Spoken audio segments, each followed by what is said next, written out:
Trapped in a brutal snowstorm, the CEO thought his night couldn't get any worse until he saw the face of the woman rescuing him. The shock hit harder than the cold. She wasn't just a stranger, she was the mother of the twins he never knew existed. But before we dive into the full story, let me know where you're watching from and what time it is. Now subscribe to the channel and let's get started. A vicious wind whipped through the silent roads as Tyler Brennan squinted over the steering wheel of his sleek black SUV. Snowflakes heavy as coins pelted the windshield. The engine hummed in protest, traction slipping on the icy pavement beneath. This was supposed to be a routine business trip, an easy drive to finalize a land acquisition before the new fiscal year. But now it felt like nature herself was determined to stand in his way. Tyler prided himself on precision and preparation. His entire life revolved around efficiency, from his custom-tailored suits to the tight schedule hammered out by his assistants.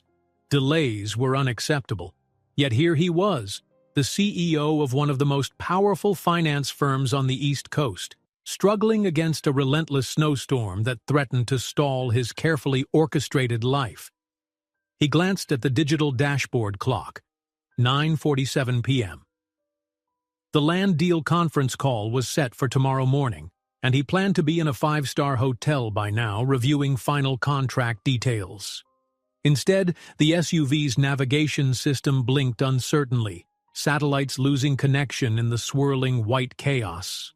Tyler gripped the wheel tighter, scanning the deserted road ahead. He'd passed no headlights in over an hour, not a single sign of civilization. Just vast, moonlit fields and skeletal trees that rattled in the wind. Suddenly, the SUV lurched. A check engine light flickered on the console. Tyler cursed under his breath, feeling the engine lose power. The car slid dangerously close to the guardrail before he managed to steer it back onto what remained of the pavement. With every passing minute, the storm intensified, burying the road under drifts of snow. Vision blurred. His headlights struggled to carve a path through the avalanche of flakes. Why hadn't he turned back earlier? He remembered ignoring his assistant's caution. "Sir, forecasts say this could be the biggest blizzard in 10 years. He'd brushed off the warning, too eager to secure the property that promised to multiply his company's worth. Now, as the engine coughed for the third time, a knot of anxiety coiled in his stomach. Draped in swirling gusts, the SUV finally gave a dying groan and rolled to a halt on a lonely stretch of highway. Tyler inhaled sharply, forcing calm. He tried restarting the engine once, twice, thrice, only to be met with a stubborn silence. Snow piled higher around the tires, sealing him in with the hush of the night. He fumbled for his phone. No service. Dropping his forehead against the steering wheel, Tyler felt the sting of frustration. A high-powered CEO undone by a blizzard. How ironic. The temperature inside the SUV dropped quickly. Without the heater, the cold pressed in from all sides, creeping through the windows. All his life, Tyler believed that power and success could shield him from the unpredictability of the world. But in that moment, nature proved otherwise. Rubbing his hands to keep the blood circulating, he peered into the whiteout, searching for any shape or flicker of light. Maybe there was a farmhouse, a cabin, anything nearby. He thought of calling one of his staff, but the phone simply displayed no signal. Outside, the wind's roar seemed to intensify, as though challenging him. Tyler refused to panic. He had survived corporate takeovers, global market crashes. Surely he could handle one night in the snow. But no one can outrun the primal fear of freezing alone on an abandoned road. He needed shelter, fast. Unzipping his suitcase in the back seat, Tyler pulled out a thick wool coat and gloves, the only winter gear he had on hand. Then, steeling himself, he opened the door. A blast of icy air slapped him, nearly stealing his breath. The cold stung his cheeks with needle-like intensity. As he trudged away from the stalled SUV, boots crunching in fresh powder. Above, the moon glowed faintly, half shrouded by swirling clouds. Under normal circumstances, Tyler's phone might have guided him, but these circumstances were far from normal. Each step became a small battle, the snow halfway up his calves, wind whistling in his ears. At times he wondered if he was straying from the road entirely, but the faint reflectors on the guardrail guided him along. Minutes stretched into an eternity. His arms and legs began to feel wooden, and the ache in his lungs grew fiercer with each bitter gust. Then, through the haze, he caught a glimpse, a weak, flickering light far in the distance. It could have been a trick of the storm, but he pressed forward, heart pounding with hope. The light grew brighter as he stumbled closer, yellow and warm, shining through the thick darkness. Soon, a small wooden house emerged, half buried under snow. Eager relief washed over him. He climbed the porch steps, his breath coming in ragged bursts, and knocked with urgency. For a long moment, nothing happened. Tyler was about to knock again when the door creaked open, revealing a woman holding a lantern. She was petite, wrapped in a threadbare sweater that seemed hardly sufficient for such an unforgiving storm. Big, wary eyes looked him up and down. Something flickered across her expression. Concern, caution, a fleeting hint of curiosity. Tyler must have looked a sight, hair whipped, face reddened by the cold, $1,000 suit rumpled beneath his coat. "I'm sorry to bother you," he managed, voice trembling with cold, "but my car died up the road. I'm stranded. Could I come in for just a moment, to warm up?" A flicker of empathy softened the woman's features. She stepped aside, opening the door wider. "Of course. Please, come in before you freeze to death." Crossing the threshold, Tyler felt immediate warmth from a modest wood-burning stove in the living area. The place was small, with rustic furniture and an air of practical coziness. It smelled of pine logs and a faint trace of vanilla, perhaps from a candle. Tyler's teeth chattered as he tugged off his gloves. "Thank you," he breathed, letting the heat of the stove seep into his bones. The woman set the lantern on a rough-hewn table. Now that the lantern light mingled with the orange glow of the fire, Tyler could see her more clearly. Her hair was tied in a simple ponytail, her face pale but strong, revealing both kindness and a resilience shaped by harsh winters. She looked at him uncertainly, as if scanning him for threats or hidden agendas. "I'm Natalie," she said, crossing her arms in a mix of politeness and caution. "I'm the only one here." Tyler extended a hand. "I'm Tyler Brennan. I ended up in the storm and my SUV wouldn't start again. There's no signal on my phone. I thought, well, I hoped, maybe I could use your phone, or at least stay until the storm eases." At the mention of a phone, Natalie shook her head apologetically. "Cell service doesn't reach this stretch, especially in bad weather. And I'm afraid the landline's been out since yesterday. Some telephone pole must have gone down." She paused, noticing the defeated slump in Tyler's shoulders. "But you're welcome to stay here. It's not safe to go back out." "Thank you." Relief flooded him, though he couldn't hide how foreign this situation felt, relying on a stranger's kindness. Natalie motioned toward the couch near the stove. "Please sit. I'll bring you something warm to drink." In the corner, he spotted a second-hand armchair and a shelf stacked with books. A crocheted blanket was draped over the couch, evidence of a home that was well-loved, if humble. With gratitude, Tyler sank onto the worn cushion, exhaling slowly. His breath still formed small clouds in the air, but at least he felt safer than he had in the freezing SUV. His eyes trailed around the living room, noticing old photographs and children's drawings pinned on a wooden board. He glimpsed a picture of Natalie with a pair of curly-haired toddlers. A pang of curiosity flickered. Where were they? The quiet was broken by the clank of a metal kettle on the stove. Soon Natalie returned, handing him a chipped mug of steaming tea. He took it, savoring the warmth against his chilled palms. A momentary hush fell between them as he tasted the tea, sweet, with a hint of peppermint. Another wave of relief. Something about it reminded him of a simpler time, before boardrooms and corporate ladder climbing consumed his life. "They're asleep upstairs," she said gently, noticing his gaze flick toward the children's drawings. My twins. 5 years old. I hope you don't mind. They're light sleepers. I'd rather not wake them. An odd tightness seized Tyler's chest. Twins. He tried to swallow the surge of emotion or maybe envy swirling within. No, of course, I understand. I won't disturb them. Natalie studied him again, as though trying to decide if he posed a threat.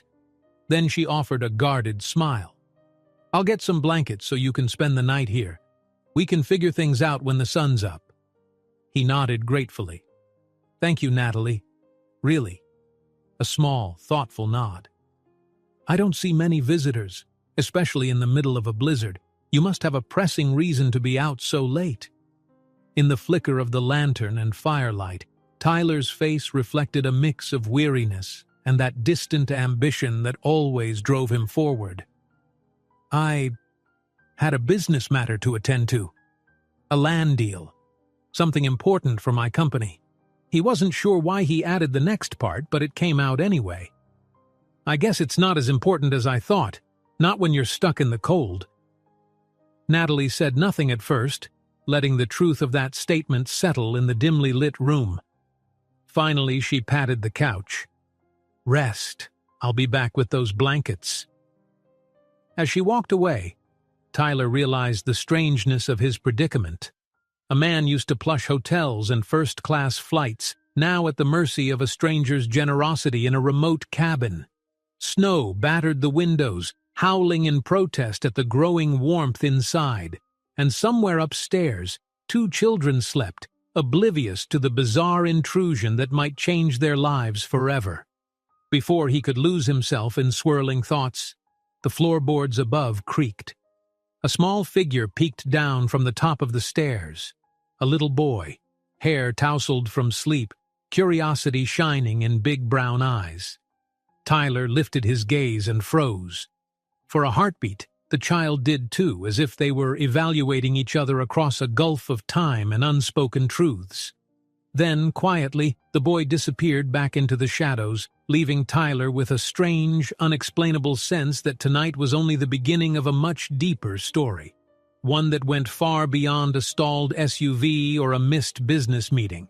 A story that might challenge everything he believed about success, about family, and about the invisible walls he had built around his own heart. Morning light, filtered by lace curtains, nudged Tyler awake. For a moment, confusion flickered in his mind. This wasn't the plush suite at the upscale hotel he'd booked, nor the sleek interior of his SUV. As he blinked, the reality of the cabin drifted back. The blazing snowstorm, the warmth of the wood stove, and the quiet presence of its owner, Natalie. He lay sprawled on the small couch under a patchwork quilt. Overnight, the fire must have waned. The living room was chilly, though the wind's roar had lessened. Tyler's breath condensed in faint clouds as he pushed himself to sit upright. His entire body ached from both the cold and the tension of yesterday's ordeal. Yet he felt a curious calm, a sense that somehow he was exactly where he needed to be. Through the window, the world glowed under a thick mantle of white. Drifts rose high along the edges of the porch. If not for the gently sloping smoke from the chimney, the scene might have looked lifeless. Tyler glanced toward the kitchen area. The house was quiet, but he heard soft footsteps overhead. Natalie and her twins must be stirring. The memory of that little boy at the top of the stairs flickered in Tyler's mind. He'd only caught a glimpse. Wide eyes, curiosity, and a tousle of hair, but the image lingered. Something about that moment refused to leave him alone. He wasn't particularly fond of children, never even considered starting a family with his perpetual schedule. Yet the boy's appearance had sparked questions, feelings, ones Tyler couldn't quite name. Before he could dwell too long, Natalie appeared on the staircase in a simple robe, arms crossed over herself for warmth. She seemed surprised to see him already awake.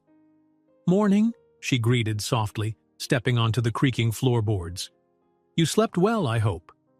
Tyler cleared his throat, trying to banish the awkwardness. Actually, yes.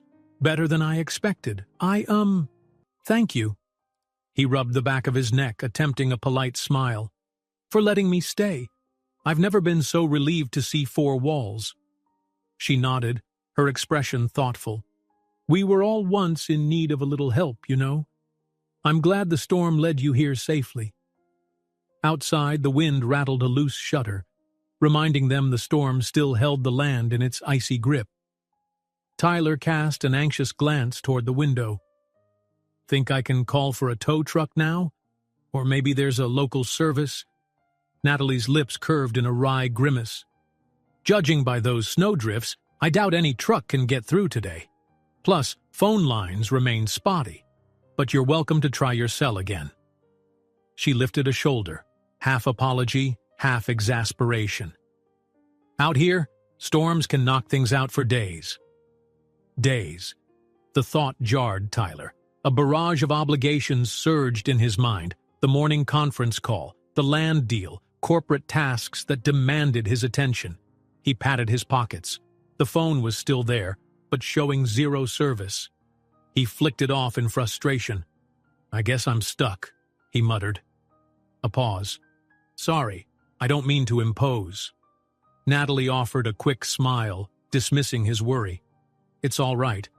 I have enough canned food and firewood to wait out a blizzard. As long as we're careful, we'll manage.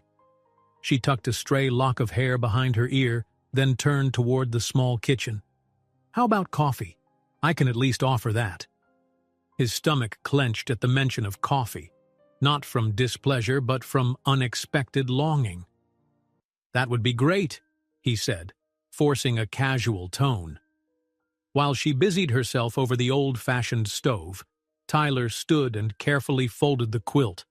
He noticed the corners were frayed, patched with mismatched fabric.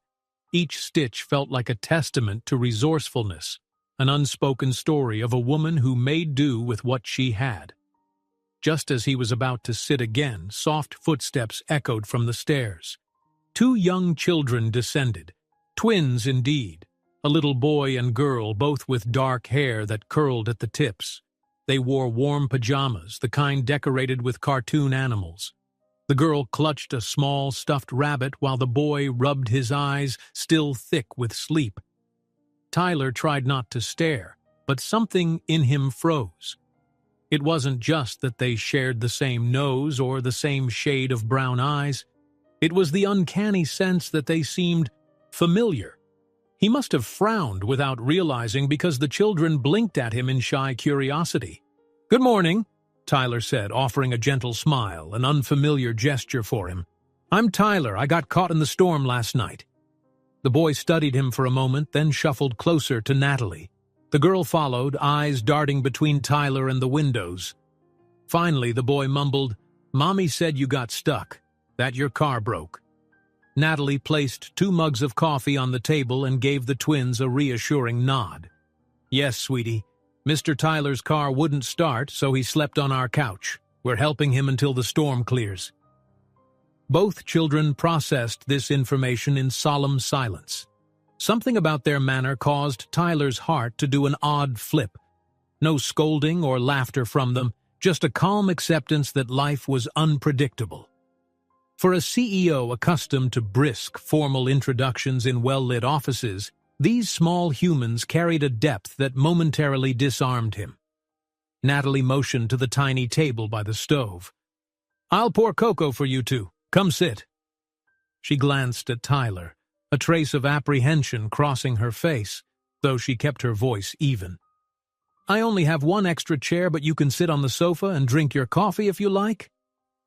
He felt a pulse of discomfort. In his usual sphere, he was the one who decided where to sit, how schedules would run. Here, in this cozy corner of the world, the power dynamic was entirely different. "That's all right," he said softly. "I'll be fine by the couch." While the twins settled in at the table, Tyler took his coffee and sank onto the sofa.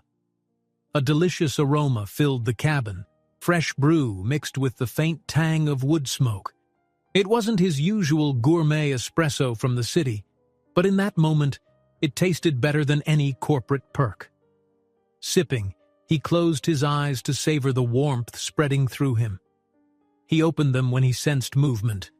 The boy had come closer, carefully regarding Tyler's shiny shoes and pristine trousers.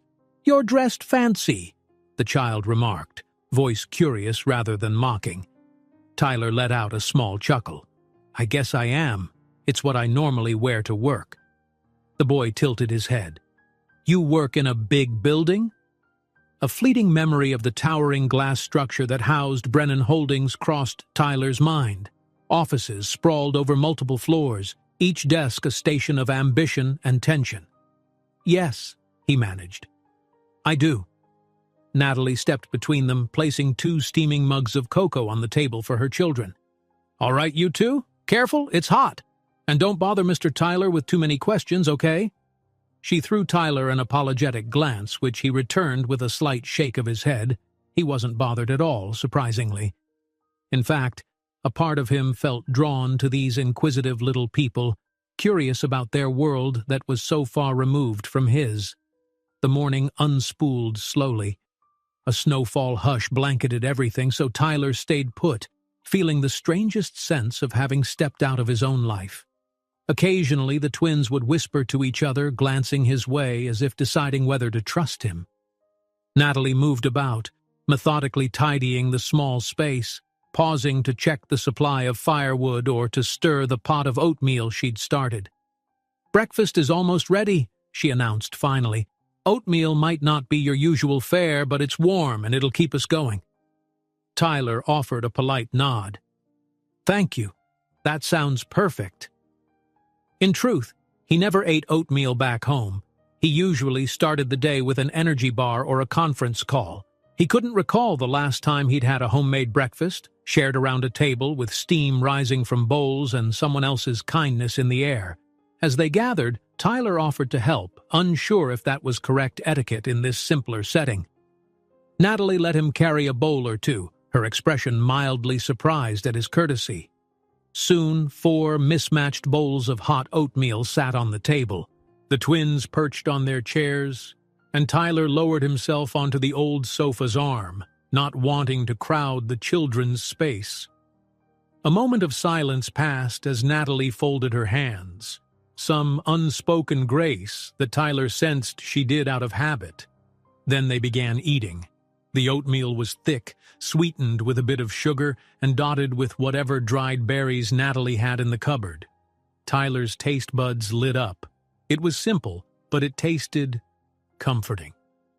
He couldn't help but notice the twins' laughter when they playfully nudged each other, or the way Natalie's stern look melted into a smile as she reminded them not to spill. An ache welled up inside him, a realization of everything he'd neglected in his chase for corporate triumph. Family, togetherness, a sense of home. Midway through the meal, the girl twin, her name was Lily, Tyler learned, piped up, "Will we make a snowman later?" Her eyes sparkled at her mother. Natalie's smile was instant but tinged with exhaustion. "If the wind calms down and it's safe, sure, but not until the storm eases." Tyler watched the exchange, swirling with memories of his own childhood, a lonely one, overshadowed by lofty parental expectations. He turned his gaze to the swirling white outside. He had never built a snowman in recent years. Too busy, too adult. Suddenly the boy, Logan, blurted, "Mommy, can Mr. Tyler play in the snow with us too?" Natalie's cheeks flushed as she gathered her thoughts. "Well, I'm sure Mr. Tyler has important things to do, honey." Tyler opened his mouth, about to give a polite dismissal.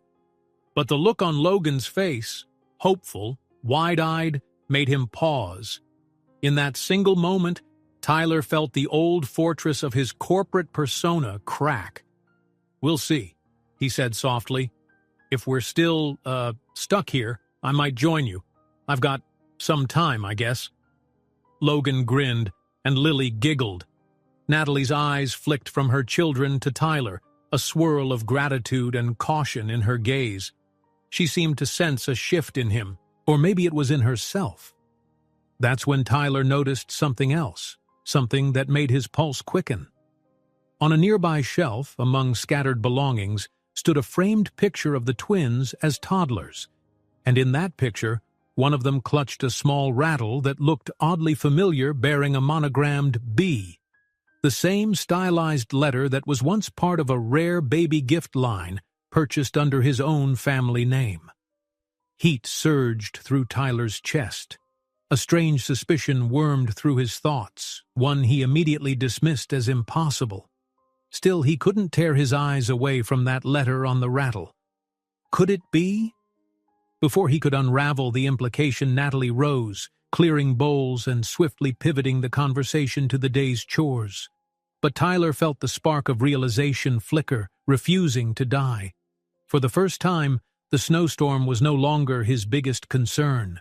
Something far more momentous loomed in the warmth of this little cabin. Tyler couldn't shake the memory of that small rattle in the photograph. The letter B had been unmistakable, in that same ornate font his family had always used for monogramming. It was as if a piece of his old world had suddenly surfaced in this snowbound haven, confronting him with more questions than answers. The day wore on in a curious blend of routine and tension. Outside, the storm's fury seemed to lessen, shifting to a steady snowfall instead of the near-blizzard conditions from the night before. Logs crackled in the wood stove, casting dancing shadows on the cabin walls. Lily and Logan amused themselves with crayons and paper, occasionally stealing glances at Tyler or calling for their mother. Meanwhile, Natalie busied herself tidying shelves, sorting through the small pantry, folding laundry, every so often glimpsing Tyler with that same guarded, pondering look.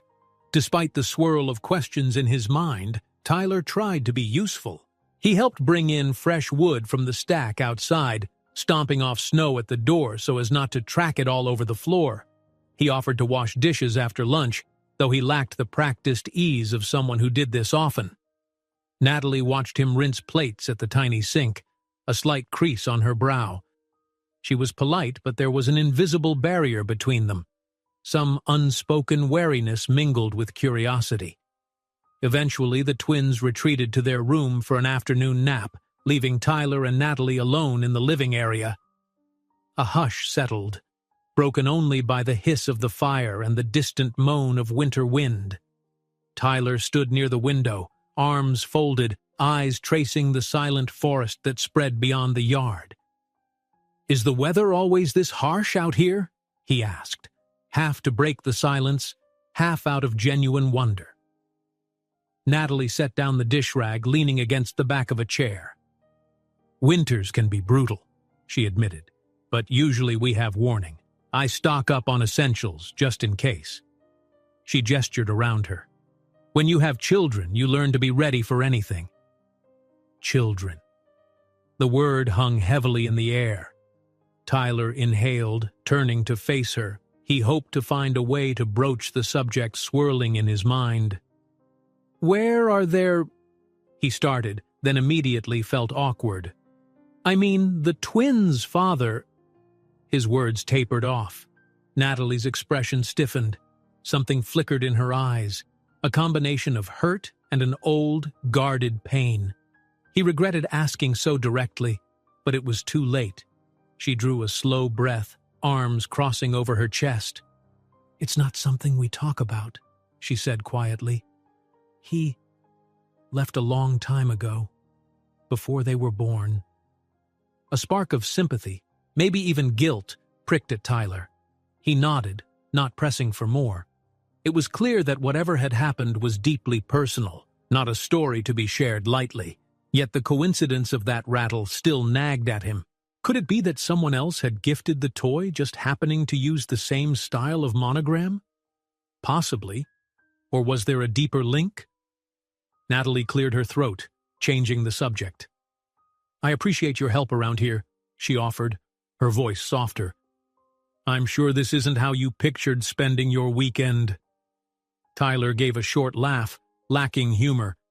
"I had business meetings and calls lined up, contracts to finalize." He glanced around. "Yet here I am, in a remote cabin with no signal, and ironically, I feel oddly at peace." He hadn't meant to sound so confessional, but the words slipped out. Natalie tilted her head, a small smile ghosting her lips.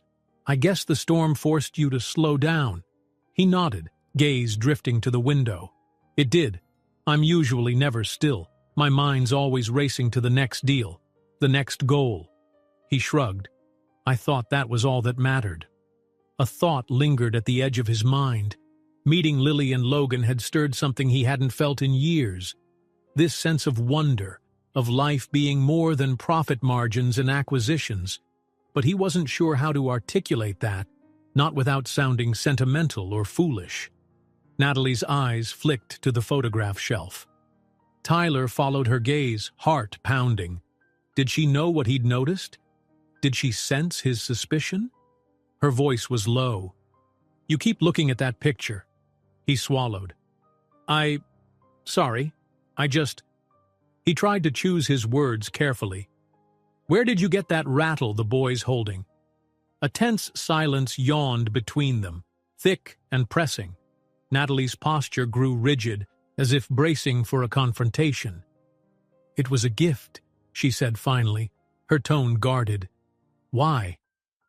Tyler hesitated, unsure how much to reveal. He wasn't ready to accuse her of anything or to confess the swirling thoughts in his own head. "It seemed familiar, that's all," he said carefully. "My family used a similar monogram for certain items." She held his gaze, eyes sharp with an emotion he couldn't quite label. "Perhaps it's a coincidence," she murmured. He wanted to ask more, but the sound of small footsteps on the stairs ended the conversation abruptly. Lily padded into the living room, her stuffed rabbit held tight, yawning. She gave Tyler a shy wave. "We want a snack," she announced, as though that were the most pressing matter in the world. Natalie exhaled slowly, forcing a smile as she looked at her daughter. "All right, sweetheart. Let's see what we have." The tension from moments ago still lingered in her eyes. While they prepared an afternoon snack of crackers and peanut butter, Tyler busied himself by stacking more wood by the stove, feeling unsettled. His head buzzed with possibilities. He knew he should drop the subject. The last thing he wanted was to upset the woman who was housing him. But the puzzle of the rattle and the fatherless twins gnawed at him, refusing to be ignored. He told himself it was none of his business. He had come here purely by chance. Tomorrow or the next day he'd be gone, returning to his skyscraper domain. And yet that flicker of guilt wouldn't leave. He shook his head, trying to clear it. He'd never known Natalie, never seen her before last night. How could he be connected to her children? The afternoon passed in quiet tasks. Lily and Logan eventually coaxed Natalie into letting them bundle up and step outside. The snowfall had gentled, turning into a steady flurry that drifted lazily from the clouds. Tyler, restless and curious, decided to join them, borrowing an old coat from a hook near the door. It was a tight fit on his broad shoulders, but better than freezing. Outside, the air bit his cheeks, though nothing like the previous night's ferocity. Snow lay knee-deep in spots, glistening under a pale winter sun. The twins squealed with delight, immediately flopping onto their backs to make snow angels. Tyler found himself smiling at the sight. How easily they found joy in a simple moment. He could barely remember the last time he found pure delight in anything that wasn't tied to success or money. Natalie watched protectively as Lily and Logan darted around, tossing soft handfuls of snow at each other. She glanced over at Tyler. "Sure you don't regret stepping outside?" He shook his head. "It's refreshing." Then, with a faint grin, he scooped a handful of snow and tried forming it into a sphere. "Think we can make that snowman?" The children whooped with excitement, and soon the four of them were rolling large snowballs across the yard, layering them to form the classic shape. Tyler chuckled when Logan insisted the middle ball be twice the size it should be, making the snowman a bit lopsided. Lily ran to fetch some pebbles for the eyes and a stick for a makeshift mouth. Natalie found an old scarf that once belonged to her father, wrapping it around the snowman's neck.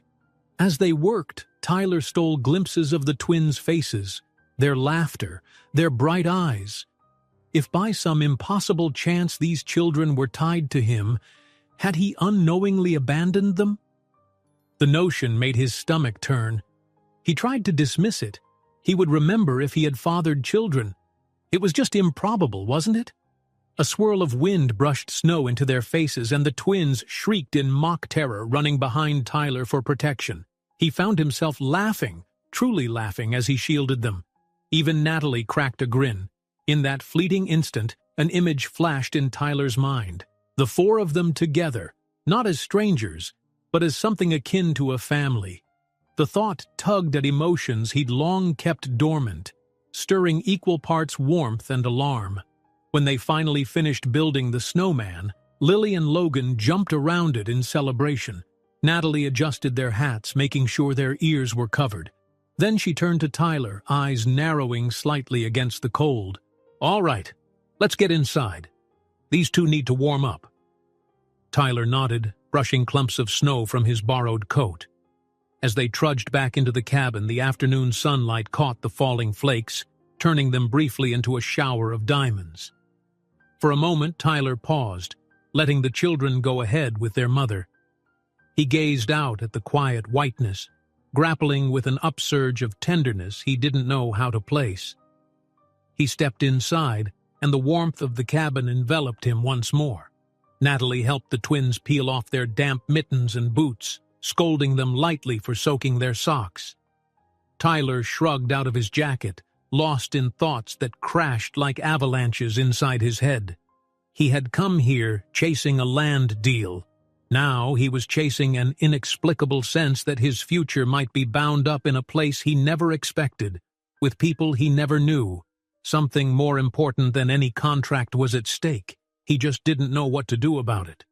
Unable to ignore the thrum of suspicion, Tyler took a deep breath. He would find a moment alone with Natalie, ask more questions, carefully. Maybe the truth was simpler than he feared.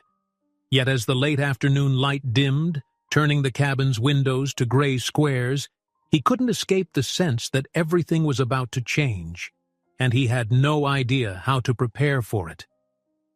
Night rolled in steadily, cloaking the world beyond the cabin windows in darkness. Another hearty fire burned in the wood stove, casting flickering light on the walls and filling the air with that comforting scent of burning pine. Tyler sat in the living room, a makeshift lamp turned low on the side table. The twins were tucked upstairs, exhausted from their snowy adventures. In their absence, the small house felt impossibly quiet. Natalie stood at the kitchen counter, rinsing the last of the plates from dinner. She wore a worn sweater and jeans, her damp hair pulled back in a loose ponytail. Tyler could see the fatigue etched on her features, the kind of weariness that comes from juggling single parenthood in the midst of a winter storm. As if sensing his gaze, she glanced his way, then turned off the tap. "I'm going to check on them," she murmured, wiping her hands. "Make sure they're settled." He nodded. "Sure, take your time." While she disappeared up the creaking staircase, Tyler stared at the swirling shadows across the floor. His heart pounded with the questions that had haunted him all day. Was he overthinking that rattle? Had there been an innocent explanation for why it bore the letter B? He tried to reason himself out of the suspicion. Maybe it wasn't even the same font or style. He might have jumped to a wild conclusion, fueled by the jolt of seeing those children. Yet the image of Lily and Logan refused to leave his mind. They carried themselves with a gentleness, a spirit that felt achingly familiar. That sense of familiarity he couldn't name, as though a piece of him recognized them. It felt impossible. Still, logic offered no easy answers. He couldn't recall ever meeting Natalie before last night. If they had crossed paths, wouldn't he remember? A few minutes later, Natalie returned, her footsteps soft on the wooden stairs. She paused, noticing Tyler's thoughtful expression. "Is everything okay?" she asked, her tone calm but watchful. Tyler cleared his throat, uncertain how to begin. He gestured for her to join him, and she approached the small couch with measured caution. "Listen," he said quietly, leaning forward. "I appreciate everything you've done, letting me stay, feeding me. I don't want to intrude on your personal life, but—" He hesitated, breath shaky. "I can't shake the feeling there's something I need to know." Natalie's eyes flicked away, her jaw tensing. "I don't know what you mean," she said softly. He rubbed a hand across his forehead, wishing he could find the right words. "The rattle in that photo. And your children? I noticed how they—" Tyler blew out a frustrated breath. "I'm not saying, God, I don't know what I'm saying. But it's strange. That specific monogram is from my family's custom line. We only ever had it done for personal gifts." A charged silence filled the space between them. Natalie's hands clenched into fists on her lap. She stared at a knot in the wood floor, refusing to meet his gaze. Finally, Tyler asked the question that had echoed in his mind all day. "Is there a chance, any chance, that I'm connected to your kids?" His voice sounded foreign to his own ears, laced with disbelief and trembling hope. Natalie's head snapped up, eyes wide with alarm. For a moment, she looked ready to protest, to lash out in denial. But something in Tyler's expression must have moved her, because her anger melted into reluctant sorrow. I never wanted to burden you," she managed, voice tight. His heart thundered. He tried to keep his tone steady. "Please, tell me." She swallowed hard, tears glistening in the corners of her eyes. "I was young, 7 years ago," she began, picking her words carefully. "Fresh out of school, trying to make a life in the city. I got a job as an event hostess at a gala. Fancy place, fancy people." A bitter smile tugged at her lips. "That's where I met you. You and your associates had a private lounge. You were celebrating some corporate milestone. I was serving champagne." Tyler's mind whirled. He'd attended so many galas, so many events. His memory blurred, yet faint images stirred. Glittering decor, an upscale venue, the swirl of expensive liquor. Did we? Natalie nodded, cheeks burning at the recollection. "You were different that night, not as guarded as you seem now. Maybe you'd had a bit to drink, or maybe you just wanted to forget yourself." She hesitated. "We ended up talking in a corner of the lounge. You told me you were tired of all the facades." Her voice wavered. "One thing led to another. I never expected more than a fling. And when you left, I realized I didn't even have your real number. A few weeks later, I found out I was pregnant." Tyler felt the ground tilt beneath him, shock pounding in his ears. "You never tried to reach me?" A tear slipped down Natalie's cheek. "I didn't have a way. The number you gave me was for an assistant who had no idea who I was. They brushed me off, said you were busy." She inhaled shakily. "I had no resources, no support. A friend took me in, but eventually I lost that job. Then I discovered I was having twins." Tyler's stomach twisted, guilt and regret surging. "My God," he whispered, "all this time." "The rattle you saw," she continued, voice trembling, "was a gift your colleague handed me the morning after the gala, saying it was from you. I never understood the gesture. Maybe you gave it flippantly, or maybe you had no idea. It just showed up at my door. It had the B monogram. I kept it because—" She broke off, eyes closing. "It was all I had of you." He sank back against the couch, struggling to breathe past the flood of conflicting emotions. If her story was true, and every detail pointed to it, then Lily and Logan were his children, twins he'd unknowingly abandoned. A wave of shame hit him like a wrecking ball. All his life, he'd prided himself on control, on never leaving loose ends. Yet he'd left the biggest loose end of all, 2 tiny lives. Natalie turned away, trying to compose herself. "I'm sorry for not telling you earlier, but I thought you didn't care, that you just used me and moved on." Pain lanced through Tyler's chest. He remembered the aimless emptiness of that period in his life, the nights blending into a haze of parties and business deals. "I never knew," he rasped, burying his face in his hands. "I would never have left you to face this alone if I'd known." She gave a short, hollow laugh. "Would you have believed me? A random hostess claiming you fathered her twins? Even if I'd managed to talk to you, your lawyers would have shut me down. The power difference was too big." He had no rebuttal. She was probably right. His old self would have been suspicious, might have demanded tests, might have cast her off. The realization cut him to the core. Several heartbeats passed in silence before Tyler finally looked up, eyes red-rimmed. "So, Lily and Logan," he whispered, "they are my children?" Natalie nodded, tears spilling free. "I tried to keep them safe. I left the city, came out here to the only family house we had left, this cabin, raised them quietly. I never planned on seeing you again."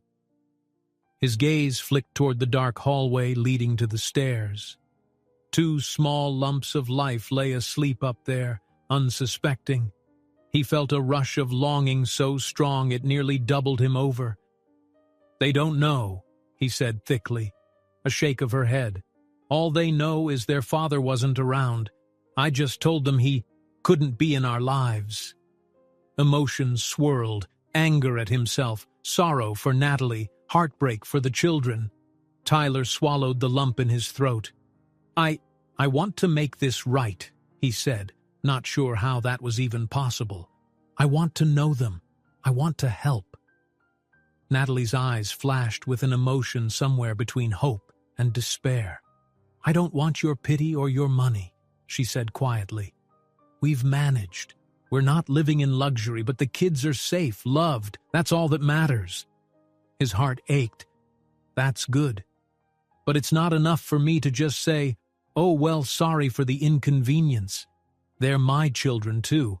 I want to—" He paused, voice breaking. "I want to be in their lives." Her shoulders trembled, tears shining on her cheeks. For a moment she seemed poised to push him away again, but she finally whispered, "I never wanted to keep them from you, but what choice did I have? I was terrified." Tyler slid closer, careful not to touch her without permission. "Look at me," he urged softly. When she lifted her eyes, he let out a shaky breath. "I'm not that man from the gala anymore, or at least I hope I'm not. If you'll let me, I want to prove that I can be here for you, for them." Natalie searched his face, her defenses wavering. "It's not that simple. I can't just hand my kids over to a stranger who shows up in a storm." "I know," he murmured, "and I know you have no reason to trust me. But please, I'll do whatever it takes. Tests, paperwork, anything. Just let me try." Outside, the wind rattled the window, as if echoing the turmoil inside. For a long minute, neither spoke. The only sounds were their measured breathing and the crackle of the fire. Finally, Natalie sighed, running a hand over her eyes. "We'll take it slow," she said, her voice threadbare. "For now, let's keep this between us. Lily and Logan, let's not turn their world upside down overnight." Relief and guilt flooded Tyler simultaneously. He nodded, not daring to argue. "All right," he whispered. "I promise. I won't say anything until you decide it's time." She stood up, arms hugging her torso as though she were cold. I need to check the fire, then get some rest," she said in a subdued tone. "We can talk more tomorrow." He watched as she walked toward the hearth, prodding the embers and laying another log. Her posture spoke of exhaustion and sorrow, the weight of years carried in her shoulders. Tyler wished he could fix everything right now, but he knew the damage couldn't be undone so easily. Running a hand through his hair, he exhaled shakily. He had come here for a land deal, but he'd found something far more important, a family he never knew he had. And ironically, discovering that changed every plan he'd ever made. As Natalie drifted upstairs, her footsteps fading, Tyler remained on the couch, sleepless. He listened to the hush of the cabin and the quiet breathing of those above. His mind raced with questions. How would he make up for lost time? Could Lily and Logan ever accept him? Did he even deserve that chance? In the dim glow of the dying fire, Tyler gazed into the embers, reflecting on a life spent chasing wealth and success, never imagining the price. Now, faced with the enormity of fatherhood, he felt more vulnerable and, strangely, more alive than he ever had. Outside, the snow continued its gentle fall, wrapping the cabin in white. No matter how thick the drifts, he vowed to find a way through. He'd spent too many years chasing cold ambitions. Perhaps it was time to discover something warmer, something real. And if it meant rebuilding trust day by day, moment by moment, he was ready. Because those two children upstairs, and the strong, resilient woman caring for them, deserved every ounce of effort he had left to give. Night surrendered to a pale, wintry dawn. A muted gray light seeped through the cabin's windows, revealing frosted panes and a thick carpet of snow that stretched toward the forest's edge. Tyler stirred on the couch, blinking away restless dreams. His neck and shoulders felt stiff. He'd barely dozed off, mind spinning with the revelation that had shattered his world the previous evening. He sat up slowly, the quilt sliding off his lap. Silence pressed upon him, except for the steady ticking of the kitchen clock and the occasional soft crackle of the fire's dying embers. Beside him on the side table rested a half-full mug of water, lukewarm now, and a small lamp Natalie must have left for him in case he needed light during the night. Every cell in Tyler's body yearned for some sense of normalcy, but that was gone. He ran a hand through his hair, thoughts darting to the two children upstairs. His children. The reality still felt surreal. He'd only just found out about them, and yet he already felt protective, terrified of messing up in ways he couldn't fix. A creak sounded on the stairs, and he held his breath. Could it be Natalie? Or maybe one of the twins, woken too early? But the footsteps retreated again, leaving the hush intact. Tyler exhaled, sensing he needed more time to process before facing them, before facing her. He rose from the couch, tiptoeing across the living room to peek out the front window. The world outside glowed like a snow globe scene, undisturbed, pristine mounds of white under a pearl-gray sky.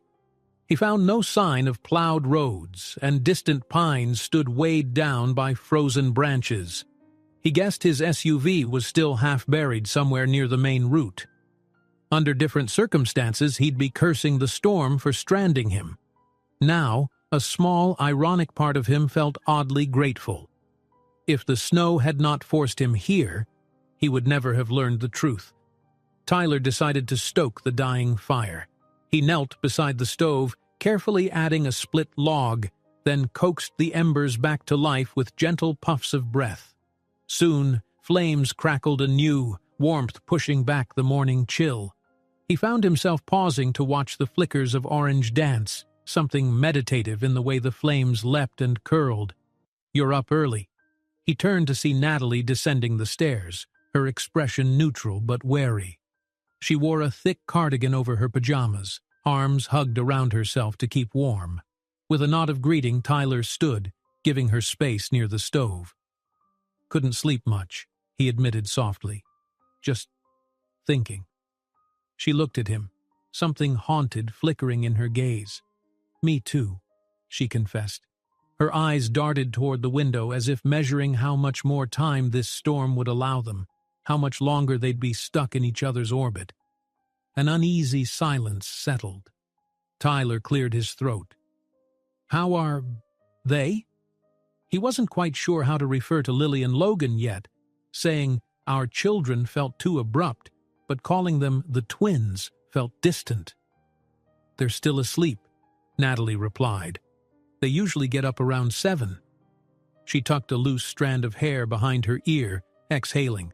"I'm sorry if I sounded harsh last night. It's just, everything's happening so fast. I've been alone with them for so long. I never planned." She trailed off, a tremor in her voice. Tyler approached, stopping a respectful distance away. "You don't need to apologize. You've done an incredible job raising them." A raw note colored his tone. "I only wish I hadn't been so oblivious." A flicker of sorrow crossed her face. "It's not entirely your fault. We were strangers in a whirlwind situation, and once I realized I was pregnant, there was no easy way to reach you." He took in her tired features, the faint circles under her eyes that spoke of countless sleepless nights. "You said you'd like to keep this between us for now, that we shouldn't tell them yet." He paused. "Do you think we can at least spend time together? Let them get to know me without any big announcements?" She hesitated, then nodded slowly. "Yes, that seems best. For them. Let them see who you are so it's not a shock if we eventually explain." Tyler's chest tightened with gratitude. "Thank you." An awkward hush lingered between them, both grappling with 1,000 questions. Finally, Natalie moved to the kitchen, flicking on a small light. "How about breakfast?" she asked, almost in a practical, businesslike tone. "The storm might keep us here another day or two, so we should figure out what we have left in the pantry." He followed, noticing again how tiny the kitchen was, just enough space for one or two to maneuver. "Sure," he said, glancing at the shelves of canned goods, some boxes of pasta, a sack of flour. "I can help if you want." She opened her mouth, perhaps to decline, but then she relented, rummaging through the cupboards. "If you could check the fridge, see if we have any eggs left, that'd be great." Tyler did so, discovering 2 eggs, some butter, half a jug of milk, and a few vegetables, most past their prime. Yet it felt oddly satisfying to handle these everyday tasks. For years his breakfasts had been quick bites at a cafe or boardroom pastries. Carefully counting eggs in a simple kitchen felt real. He set the eggs on the counter, turning to Natalie. "We could make pancakes if we have enough flour." She gave a small, surprised laugh. "You cook?" "Rarely," he admitted with a smile. "But my mother insisted I learn at least 1 or 2 things. Pancakes I can do." A pang of memory surfaced. As a teenager, he'd occasionally helped his mother measure ingredients, though he'd often been too focused on forging his path toward business school. Now that memory felt precious. "All right, pancakes," Natalie agreed, a slight lift in her voice. "I'll get the flour." They worked quietly in tandem. He whisked the eggs and milk in a bowl while she measured flour and sugar. Occasionally their eyes would meet, a hush passing between them as if acknowledging the shared secret. The smell of melting butter soon filled the small space, and Tyler tried not to dwell on the swirl of longing in his chest. When the batter was ready, Natalie heated a skillet on the old stove, then ladled out a small circle. The sizzle seemed to break some of the tension. Tyler found himself asking softly, "Are Lily and Logan in kindergarten or first grade?" "Kindergarten," Natalie answered, carefully flipping the pancake. "They just turned 5 a few months ago, but they read pretty well. Lily especially loves letters and words. Logan is more into counting and shapes. They're bright kids." Pride softened her features. Tyler nodded, an ache in his throat. He pictured them huddled over coloring books or building blocks, laughing together. He wanted to see every detail of their lives, yet dreaded that he had missed their earliest steps, their first words. Would they ever forgive him for being absent? He forced a smile. "They seem wonderful. Yesterday, when we built the snowman, I was struck by how happy they are." "They are," Natalie said. "I've tried to make sure they never feel deprived of love, even if—" Her voice faltered. "Even if it's just me." Before he could respond, small footsteps pattered on the stairs. Lily peeked around the corner, clutching her stuffed rabbit, eyes lighting up at the smell of pancakes. Logan trailed behind, hair a tousled mess, yawning loudly. Tyler's heart gave a sharp twist, marveling at them anew now that he knew. "My kids." "Morning, sweeties," Natalie greeted, sliding a fresh pancake onto a plate. "We're making something special today." "Pancakes!" Lily exclaimed, running to the table. "Yummy!" Logan grinned, padding over to Tyler.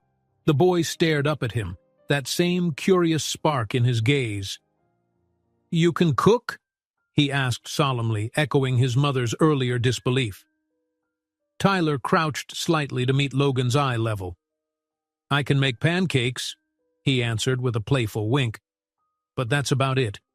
Maybe you can teach me more stuff later." Logan giggled, nodding vigorously as if this was the best idea he'd heard all morning. Then, as though it were the most natural thing in the world, the boy reached for Tyler's hand, tugging him toward the table. Tyler swallowed hard, heart racing at the simple gesture of trust. Natalie brought plates over, setting them down in front of Lily and Logan. She offered Tyler a grateful, albeit tentative, smile. He sensed a silent acknowledgement passing between them. This was how it would be if he stuck around. Family breakfasts, shared tasks, silly conversations. He found himself wanting it more than he ever desired a corporate deal.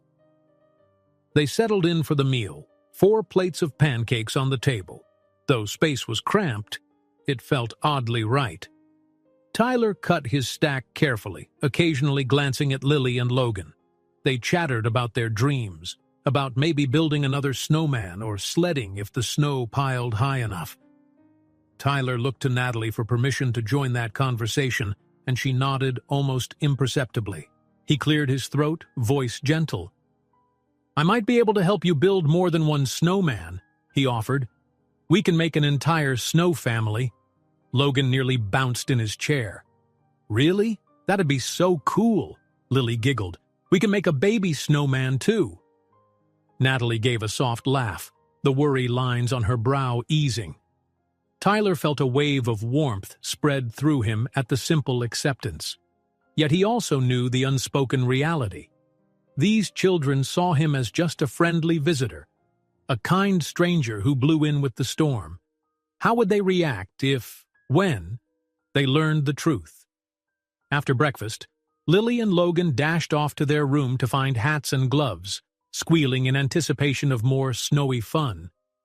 The moment they vanished from view, the mood shifted, the weight of Tyler and Natalie's secret returning. She gathered the dishes, stacking them in the sink. "I'll do these later," she murmured. "We can't leave them outside alone too long." Tyler stood, offering her a faint, grateful smile. "I'll keep an eye on them. You can come out whenever you're ready." Natalie hesitated, her eyes flicking up to meet his. "Thank you, Tyler." He nodded, something tender spiraling in his chest. Without another word, he pulled on his borrowed coat and stepped onto the porch, bracing for the cold. The morning air was crisp, stinging his lungs. He heard the twins' laughter already echoing from the side of the cabin.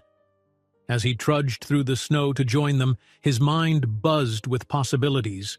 He was determined to seize any moment of connection, to lay the groundwork for something lasting, whether or not Natalie believed it could happen. For now, he'd settle for building snow families and hearing their laughter. All the corporate pressures that once governed his life felt distant, overshadowed by a greater responsibility.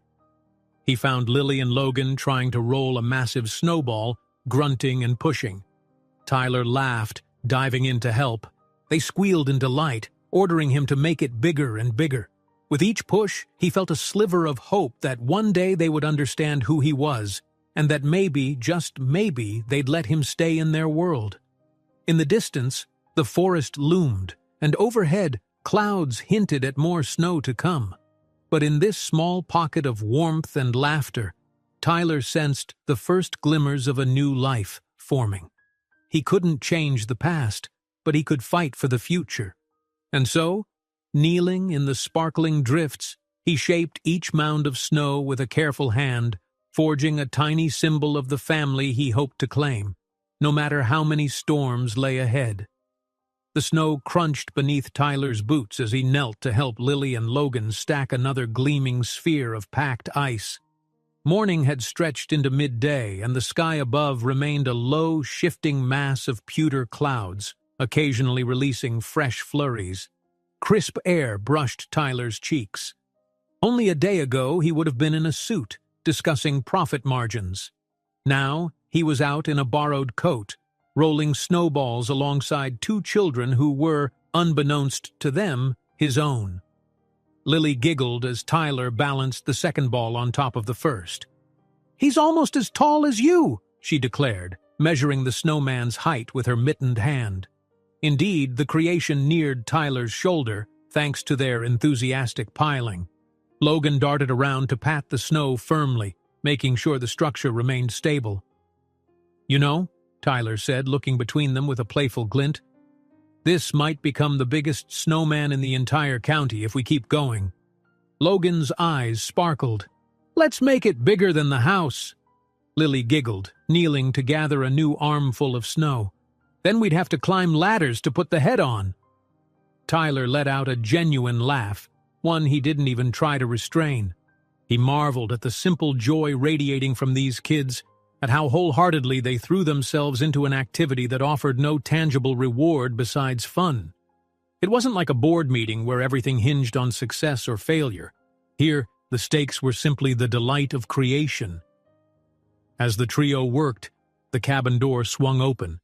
Natalie emerged, wearing a thick scarf and holding a small basket. The wind caught a few strands of her hair, whipping them across her face. She stepped carefully through the drift, approaching them with faint uncertainty. Tyler paused, noticing she seemed torn between letting them continue alone and joining in. Lily and Logan, however, made the choice for her. "Mommy!" Lily shouted. "Come see how tall it is!" Natalie smiled, tucking the basket under her arm as she trudged closer. "I can see that from the porch. You're really going all out." "We're aiming for record-breaking," Tyler joked, gently patting the top sphere. He saw a flicker of relief in Natalie's eyes. Maybe she was glad the mood remained light. She set the basket on a small patch of cleared snow.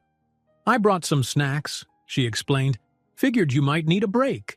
Hot cocoa in a thermos, a few biscuits. The wind's picking up." Sure enough, a sudden gust blew across the yard, ruffling their coats and sending a swirl of powdery snow into the air.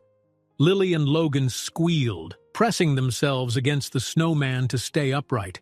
Tyler shielded his eyes, then quickly ushered the twins toward Natalie. "Snack time," he said with mock sternness, making them laugh. "No arguments." The four of them settled on a makeshift bench of packed snow near the cabin's porch.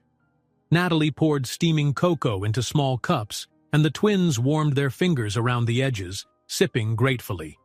Tyler accepted a cup as well, though he mostly watched the kids. Every so often, Lily would make a silly face, or Logan would point out an interesting shape the wind had carved. Tyler recorded each detail in his mind, hungry to store every memory. Natalie handed out the biscuits, small round cookies that tasted faintly of cinnamon. Tyler bit into one, the sweetness mingling with the bitter tang of cocoa. As a hush fell, he realized how natural it felt, like a quiet family moment. No tension about fatherhood, no awkwardness about corporate life, just warmth shared among them, despite the cold.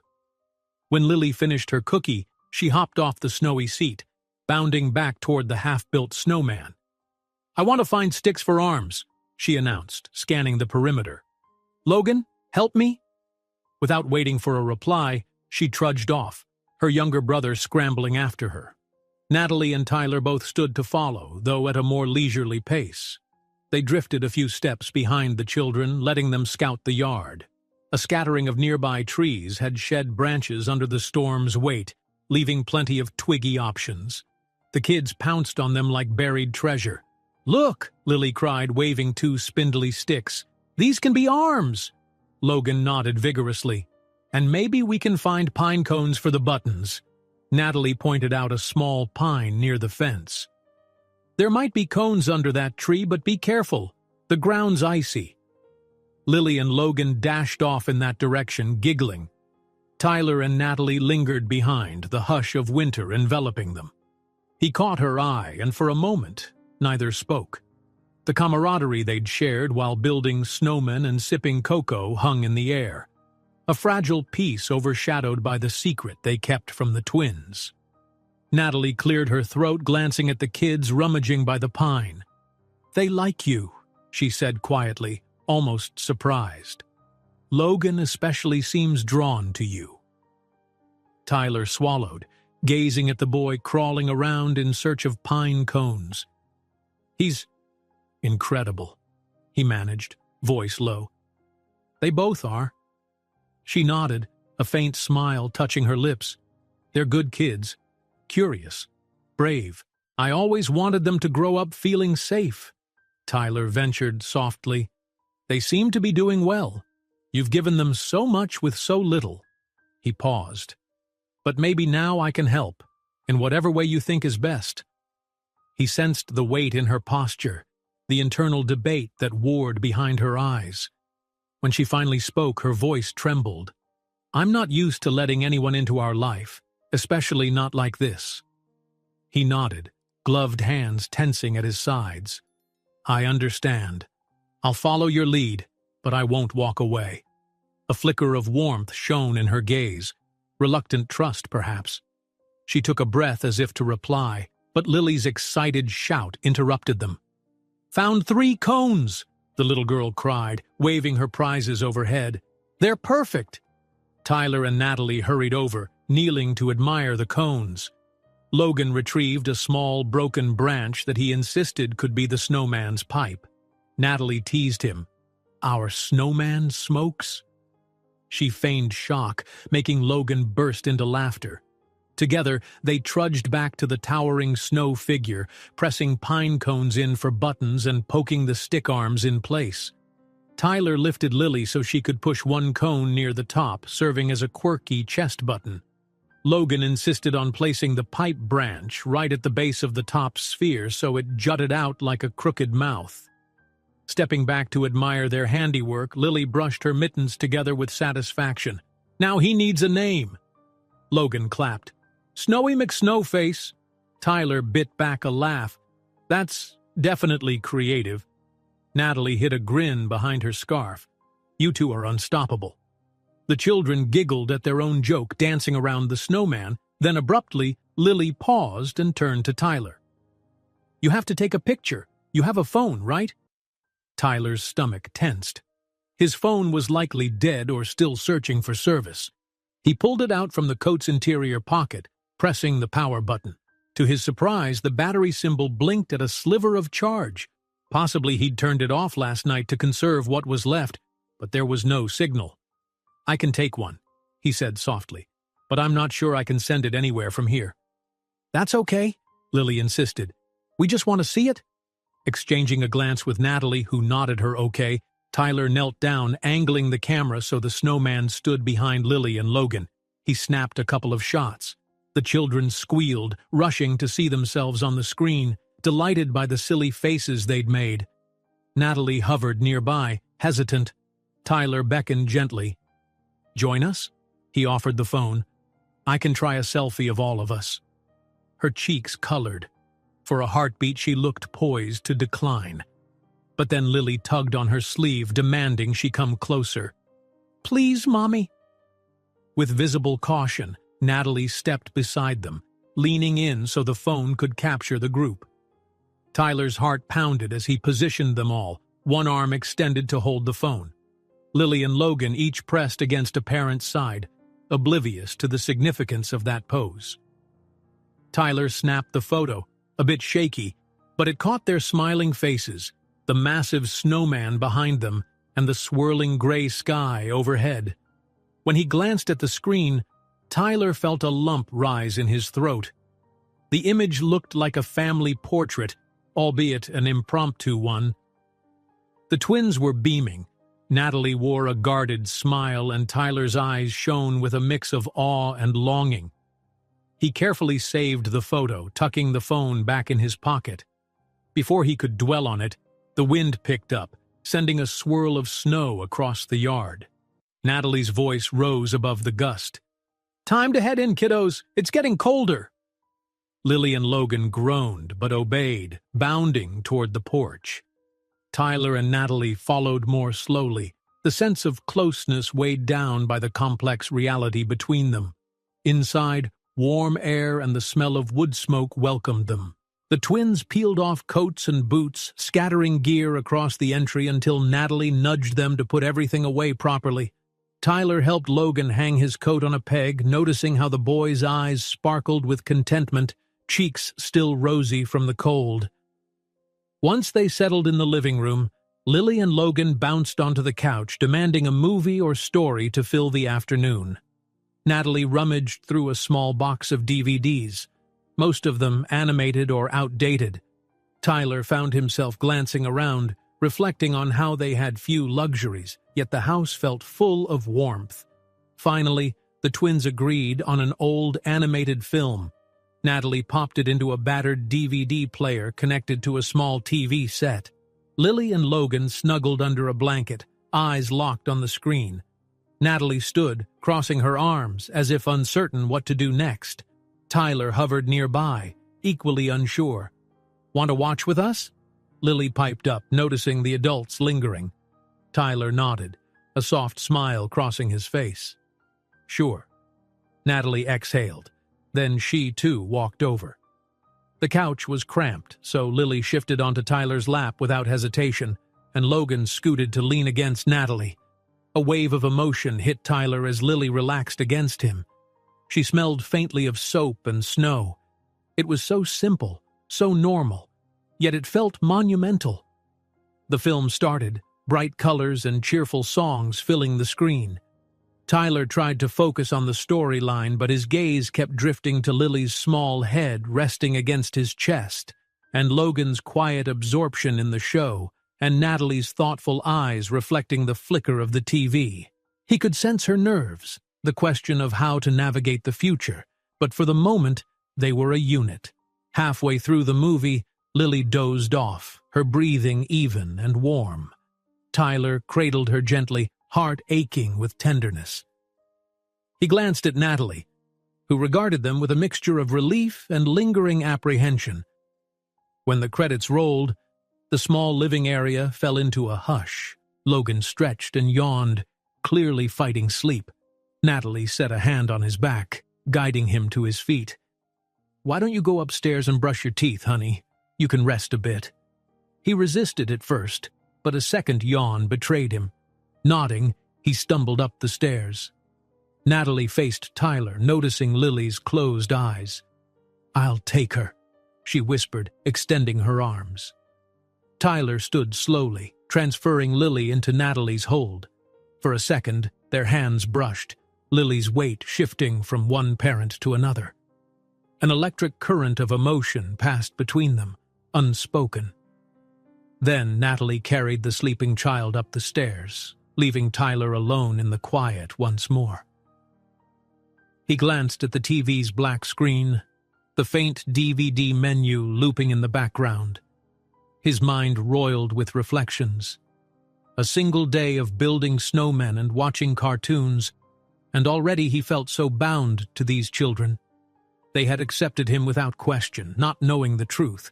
If only he could protect that trust and maybe earn it in full once they learned who he was. Softly, he ejected the DVD and tidied the living room, stifling the urge to follow them upstairs to see Lily tucked in. He had no right to step across that boundary just yet. Everything depended on Natalie's sense of safety, for herself and the kids. He settled near the fireplace, coaxing another log onto the embers. This time, the flames took quickly, a small but bright blaze warming the chilly corners of the house. Tyler gazed into it, remembering how ephemeral fire can be if left untended, and thinking of how relationships too can wither if neglected. He resolved, then and there, to fight for these moments. Even if the rest of the world battered at his door with corporate demands, he wouldn't abandon Lily and Logan again. He'd adjust his life, his priorities, whatever it took. After what felt like an hour, Natalie returned to the living room, arms crossed as if shielding herself. Her eyes flicked to him, the dancing flames reflecting uncertainty. "They're both asleep," she murmured. "Afternoon nap, I guess. They've had a busy day." Tyler stood, brushing off any stray ashes from his hands. "Yeah, they wore themselves out." A pause, then softly, "Thank you for letting me share these experiences with them." She nodded, lips pressed together. "I never expected to see you again. I'm still adjusting. He understood that. Me too, he admitted. But maybe we can figure it out. Together. A hint of acceptance flickered across her face. Let's take it day by day. The storm's not over yet. He nodded, hearing the unspoken message. One step at a time, no promises of what tomorrow might bring. But for now, day by day would have to be enough. In the dim hush of the living room, they both turned to watch the fire's soft glow. Outside, fresh flakes drifted from the gray sky, layering the world in cold silence. Yet inside this cabin, a fragile warmth was growing, an ember of hope, fueled by Tyler's newfound determination and Natalie's cautious willingness to let him stay close. A restless wind rattled the window panes that evening as though urging the storm to make its final stand. The day's comforting routine, snowman building, snack breaks, and a cozy movie had faded into an early twilight. Natalie lit a few candles around the living area, adding soft glimmers of light to the glow of the wood stove. Outside, the sky melded into a swirl of pale gray that threatened deeper darkness. Tyler stood at the small table, stirring a pot of soup that Natalie had left simmering. He wasn't much of a cook, but the gentle instructions she'd murmured before tending to Lily and Logan upstairs had given him confidence to manage something simple. The bubbling broth emitted a savory aroma of vegetables and herbs, a soothing antidote to the chill that clung to the windows. He caught a glimpse of himself in the dusty mirror above a shelf of books. His hair was slightly disheveled, cheeks still flushed from time spent outside, shoulders hunched from the day's unexpected emotional weight. This was a different version of Tyler Brennan. The man who once commanded boardrooms now found himself eager to ensure the onions didn't burn and that the children enjoyed dinner. He couldn't deny a part of him felt lighter. Perhaps in the quiet of domestic life he was discovering something more authentic than any corporate success. Natalie returned from the twins' room, a soft smile on her face. "They're busy coloring," she said, removing her cardigan to drape it over a chair. "I think they'll be up for dinner soon." Tyler nodded, shifting the pot off the heat so it wouldn't overcook. He wiped his hands on a dish towel. "I hope I didn't ruin your recipe." She peeked into the pot, inhaling. "Smells good," she reassured him. "I trust you, at least with soup." Her tone held a hint of gentle teasing, but also a deeper meaning. She was testing how much she could trust him overall. They set the table together in companionable silence, placing mismatched bowls and spoons. Natalie retrieved the last of the bread from the pantry, and Tyler sliced it carefully. The small, mundane act felt oddly intimate, sharing tasks that belonged to a shared life, if only for a short time. Moments later, Lily and Logan scampered down the stairs, brandishing freshly colored pictures. "Look!" Lily exclaimed, thrusting hers toward Tyler. It showed a sprawling, childlike scene of the cabin, a towering snowman, and 4 stick-figure people labeled with shaky letters. Me, Logan, Mommy, and Ty R. She'd spelled his name as best she could, the letters crooked and bright. Tyler stared at the drawing, heart kicking in his chest. "This is incredible," he whispered, feeling something tighten in his throat. She'd drawn him, she'd included him as though he belonged. Logan waved his own paper, showing a snowman with a huge grin. "Mine is Snowy McSnowface. He's bigger than the house." Natalie ruffled his hair. "I see that. You two worked so hard today." She steered them toward the table with a gentle push. "Now sit and eat while the soup's hot." They perched on the chairs, Lily swinging her feet as she waited. Tyler served ladles of soup, passing bowls around. Lily sniffed hers eagerly while Logan poked a spoon into the broth, fishing for carrots. With that, the 4 of them began to eat. Steam rose from each bowl, and the little table filled with soft clinks of spoons and hushed conversation. Lily made up a story about the snowman coming to life, while Logan nodded seriously, offering suggestions of magical powers. Natalie occasionally shot Tyler an encouraging look, urging him to engage with the children's imaginative banter. And so he did, weaving in details about the snowman's secret kingdom beyond the forest, inventing small bits that made the twins gasp with delight. The tension that had clouded the air between him and Natalie the day before seemed to recede, replaced, at least for this moment, by a fragile, shared warmth. After dinner, Lily insisted on helping with dishes. She stood on a step stool by the sink, passing rinsed plates to Tyler, who carefully dried them. Logan, less interested in chores, retreated to the living room floor, where he spread crayons across a sheet of blank paper. Natalie supervised from the side, occasionally directing Lily's soapy hands to avoid dropping a plate. When the kitchen was tidy, Tyler stepped back, quietly observing the scene. The small glow of the lamp and stove made the cabin feel cocooned in safety. Lily giggled at some silly bubble formation in the water, while Natalie's face softened into a tender grin. He realized with a pang that this scene had been repeated countless times, Natalie and the twins forging a life in these rustic rooms. He felt at once an intruder and a missing puzzle piece. Natalie must have sensed his reflective mood.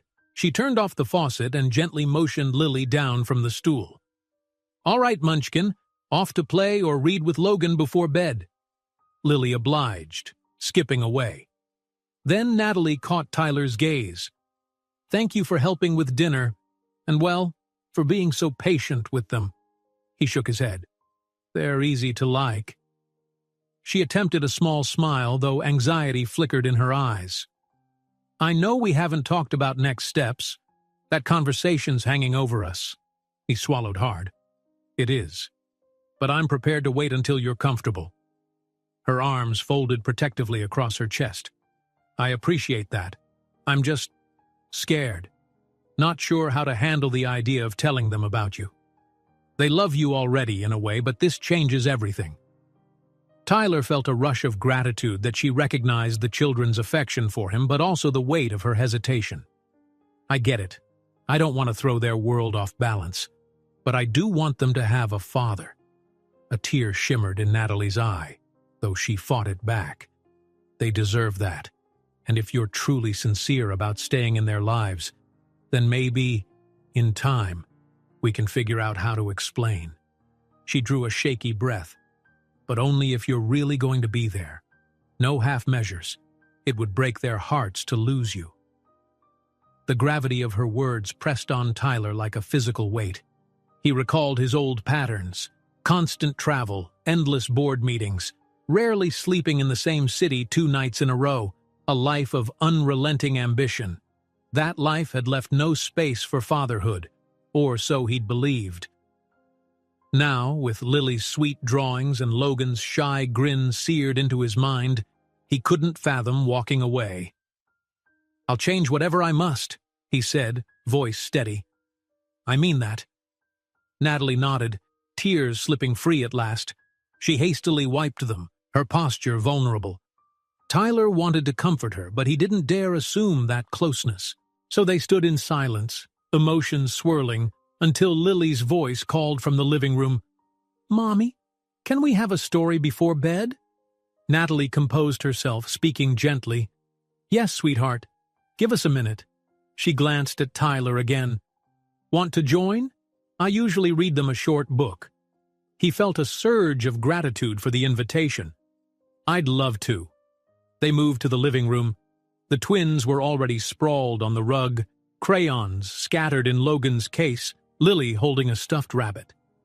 Natalie picked up a worn copy of a children's story from a small shelf, something about an enchanted forest and talking animals. She settled into the old armchair, the twins perched on its arms. Tyler hovered, uncertain where to sit. Logan grabbed his hand, tugging him down. "Sit by us." So Tyler kneeled on the rug beside the chair. Lily slid off the arm to nestle against her mom's side, while Logan scooted close to Tyler. Natalie began reading, her voice soft and melodic, weaving through the gentle, whimsical tale. The children listened with rapt attention, though Lily occasionally giggled at a funny part, and Logan whispered predictions about what the characters would do next. Tyler found his gaze straying from the book to the little faces absorbed in the story. He couldn't help imagining a future with more nights like this, bedtime rituals, shared stories, quiet moments that built unbreakable bonds. When Natalie turned the final page, Logan yawned expansively. "I'm tired," he mumbled, blinking heavily. Lily, equally drowsy, leaned her head on her mother's shoulder. "I think it's bedtime," Natalie announced, closing the book. She stood ushering them toward the stairs, but halfway there Lily tugged on Tyler's sleeve. "Aren't you coming up?" she asked, eyes bright with innocence. A jolt of longing passed through him. He glanced at Natalie, reading her expression. She offered a tiny nod, though her gaze still held caution. Tyler's throat went dry. I can," he managed. "If it's okay with your mom." Logan's face lit up. "He can tuck us in." Natalie cleared her throat, forcing a lightness to her voice. "All right, but just for a moment, then it's lights out." Tyler followed them up the narrow staircase, heart pounding. The twins' bedroom was small, walls adorned with crayon drawings of houses, flowers, and recently, their new snowman. 2 small beds stood on opposite sides, each with blankets in cheery prints. Lily jumped onto hers, hugging her stuffed rabbit. Logan climbed onto his bed, glancing back to ensure Tyler was near. Natalie hovered in the doorway, letting the children have their moment.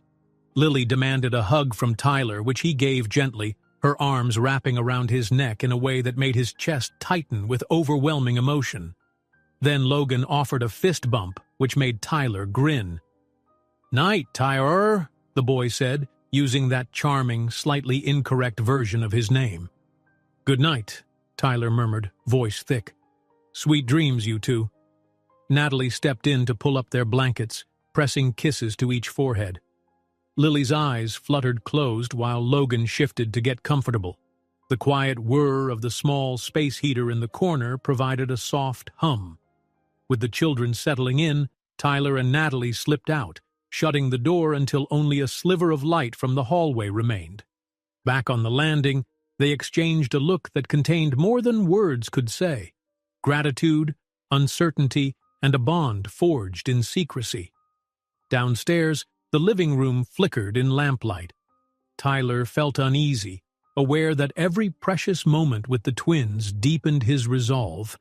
But time was slipping away. The storm might break soon, roads might open, and he'd have to face his old life. Could he merge the 2 worlds? Natalie led the way back to the couch, her shoulders heavy with exhaustion. She sank onto the cushions, gesturing for him to sit as well. For a while they simply sat, each lost in private thoughts. Then she said softly, "You were good with them. They adore you already." His throat constricted. I adore them too." She folded her hands, eyes downcast. "So what happens next? The storm can't last forever." A chill passed through Tyler, but he clasped his hands together. "We'll figure it out. If I can get a tow and my car running, I have responsibilities back in the city, but I won't disappear. I promise." She gave a shaky nod. "Then maybe you should come back. Spend weekends here, or let us come to see you when we can, slowly introduce them to the truth." He leaned forward, hope surging in his chest. "I'd love that." "And if you break that promise," she whispered, eyes shining with the threat of tears, "don't you dare come back." The gravity of her words sent a jolt through him. He covered her hand with his, a cautious yet earnest gesture. "I understand. I won't let them, or you, down. I swear." She inhaled unsteadily but didn't pull away. The glow of the fireplace revealed the depth of her ambivalence, wanting to trust, afraid to hope. Yet for the first time, Tyler sensed an acceptance that maybe, just maybe, this unplanned family could find a path forward. They sat like that for what felt like hours, the hush of the sleeping children upstairs, a gentle reminder of all that was at stake. The wind outside battered at the shutters, and the embers in the stove burned steadily. Eventually, Natalie let out a trembling sigh, slipping her hand free. "It's late," she murmured. "We should both rest." Tyler rose, nodding. "Good night, Natalie." She hesitated, as though wanting to say more, but simply replied, "Good night, Tyler," and turned toward her bedroom. Left alone, he hovered by the dying fire, adding one more log so the house would stay warm for his sleeping children. Then he settled onto the couch, heart filled with a tender ache. Tomorrow might bring clearer roads and 1,000 questions, but for now, he held on to the promise he'd made to be here, truly and fully, as a father. Outside, the snow still fell, covering the world in soft white. But inside the cabin, a fragile thread of trust bound them all.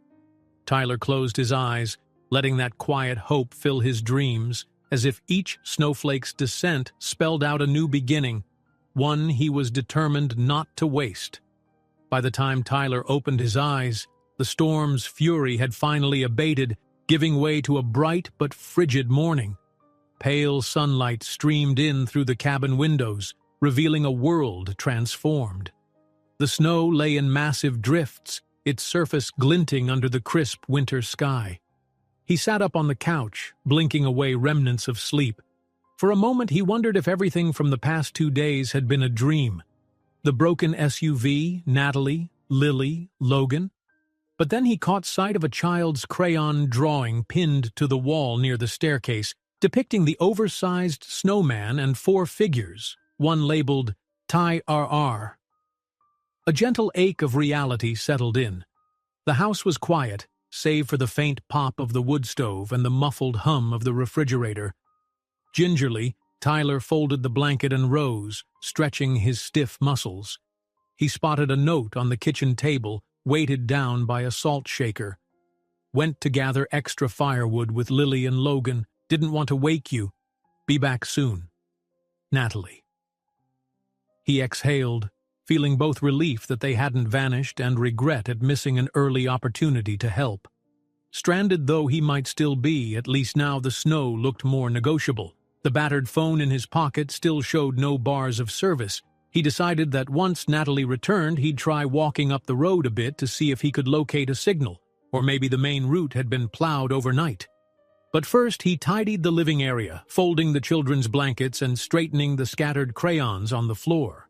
There was no reason to let Natalie shoulder all the burdens. As he collected Lily's scribbled drawings and Logan's half-finished puzzle, his chest tightened with unfamiliar warmth. These everyday tasks rooted him in their life, even if he still felt like an interloper. Moments later, he heard muffled voices outside, followed by the squeak of boots on the porch. The cabin door swung open, revealing Natalie, cheeks rosy from the cold, carrying a bundle of firewood. Lily trailed right behind, hugging an armload of smaller kindling, while Logan dragged a small sled stacked with more logs. "Need some help?" Tyler offered, moving forward immediately. Natalie nodded, breath puffing in white clouds. "If you can stack what Lily and Logan brought, that'd be great. I'll take these bigger pieces to the shed." Tyler scooped up the kindling from Lily's arms, laughing when she insisted on carrying just one more chunk herself. Meanwhile, Logan grinned at Tyler and declared, "We're the best wood-getters in the world." "Absolutely," Tyler agreed, setting the pieces by the fireplace. He tried not to dwell on how natural it felt to banter with them, or how heartbreakingly easy it would be to love them if given the chance. Once the logs were sorted and stacked near the hearth, Lily and Logan shed their snowy boots, bounding upstairs to wash up. Tyler watched them go, feeling an ache in his chest, equal parts joy and longing. He turned to find Natalie studying him, her expression thoughtful. "They were excited to show you they could haul wood," she said, a note of fondness in her voice. "They've always been eager to prove they're capable." "They're amazing," Tyler said simply, meeting her gaze. Then he cleared his throat, gesturing toward the window. "I was thinking I might walk up the road, check on my SUV. Maybe the route's been plowed enough for a tow truck." Natalie nodded, adjusting her scarf. "That's a good idea. I have a shovel you could bring in case it's buried. But the main roads might still be tricky." He gave a determined shrug. "I'd like to see what's possible. I'll be careful." She hesitated, glancing at the stairs where the children's chatter echoed faintly. "All right. Let me know if you need help. I can't leave Lily and Logan alone for too long, but if it's manageable, maybe we'll come out with the sled and bring you supplies." "Thank you," he murmured. There was so much more he wanted to say, about how he dreaded leaving them, how he yearned to secure a plan for returning. But first, he needed to see if leaving was even feasible. Natalie fetched a small, sturdy shovel from the porch while Tyler donned his coat, gloves, and a borrowed knit cap. Lily and Logan poked their heads down the stairs, wide-eyed. "Where are you going?" Lily asked, concern etching her features. "To check on my car," Tyler explained gently. "It's stuck on the road a little ways from here. I'll be back soon." Logan's brow furrowed. "You'll come back, right?" Something knotted in Tyler's gut. He stepped closer, ruffling the boy's hair. "Yes, absolutely. I promise." Logan nodded solemnly and Lily waved as if sealing an unspoken deal. With a final glance at Natalie, whose expression flickered with relief, Tyler stepped outside. The cold hit him sharply, but the day was clear, sunlight reflecting blindingly off the snow. Drifts rose high in places, though a few hours of calmer weather had let them settle. He trudged along, shovel in hand, scanning the landscape for recognizable landmarks. The road, barely visible beneath layers of white, wound ahead. Tyler felt each breath crystallizing in the frigid air. As he walked, he thought of Lily's drawings, of Logan's earnest smiles. An urgency propelled him forward. He couldn't vanish from their lives again. After about half a mile, the road straightened, and he spotted the silhouette of his SUV. Relief coursed through him. The vehicle's roof poked out of a mound of snow, likely up to the doors in ice. No plow had come this way yet. Only wind-blown drifts covered the route.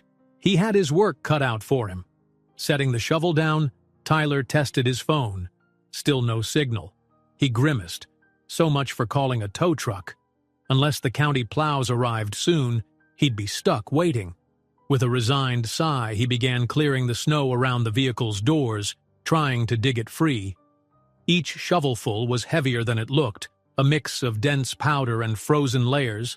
His arms strained, but he pushed through, determined to at least reach the engine. Time blurred as he worked, breathing ragged in the frosty air. Soon he managed to expose the driver's door enough to wrench it open. Cold air rushed inside. The SUV's interior was frigid. He fumbled for the key, trying the ignition. Nothing but a feeble click. The battery was dead, and the tank was likely close to empty after repeatedly trying to start it. He slumped into the driver's seat, scanning the console. No surprise. He'd need both a jump and fuel, plus a plowed road to escape. That was beyond what he could fix solo. Tyler exhaled, pulling out his phone again in one last hopeful attempt. Still no signal. Gritting his teeth, he climbed out and resumed shoveling around the engine area, unsure if it would help. Perhaps if a plow came by, the SUV wouldn't be completely buried. The sun climbed higher, warming his back slightly, though the air remained bitterly cold. At some point, he heard a distant voice calling his name. Straightening, he shaded his eyes, spotting a smaller figure trudging up the road, pulling the sled. A heavier figure followed. As they neared, he realized it was Logan and Natalie, the boy bouncing in excitement, Natalie carefully stepping through drifts. "You made it!" Tyler called, half amused, half concerned. Logan brandished a thermos triumphantly. "We brought hot chocolate!" Natalie nodded, cheeks flushed. "Lily's at home reading. She wanted to come, but we didn't want to leave the house empty. It's my turn to help you now." She surveyed the half-cleared SUV. "That's quite a job." "It's not looking good," Tyler admitted. "No signal. Battery's dead. We'll need a tow eventually." Logan wandered closer to the SUV, peeking inside. "Can we drive it?" Tyler smiled ruefully. "Not today, buddy. Maybe once the roads are clear." He tried to ignore the pang he felt at Logan's use of we, a subtle suggestion of belonging. Natalie opened the thermos, pouring steaming cocoa into a small cup. "Here, take a break," she said, handing it to Tyler. "You've done a lot of digging." He accepted it gratefully, relishing the warmth that spread through his hands. Logan hopped around, occasionally stomping in the snow to flatten it.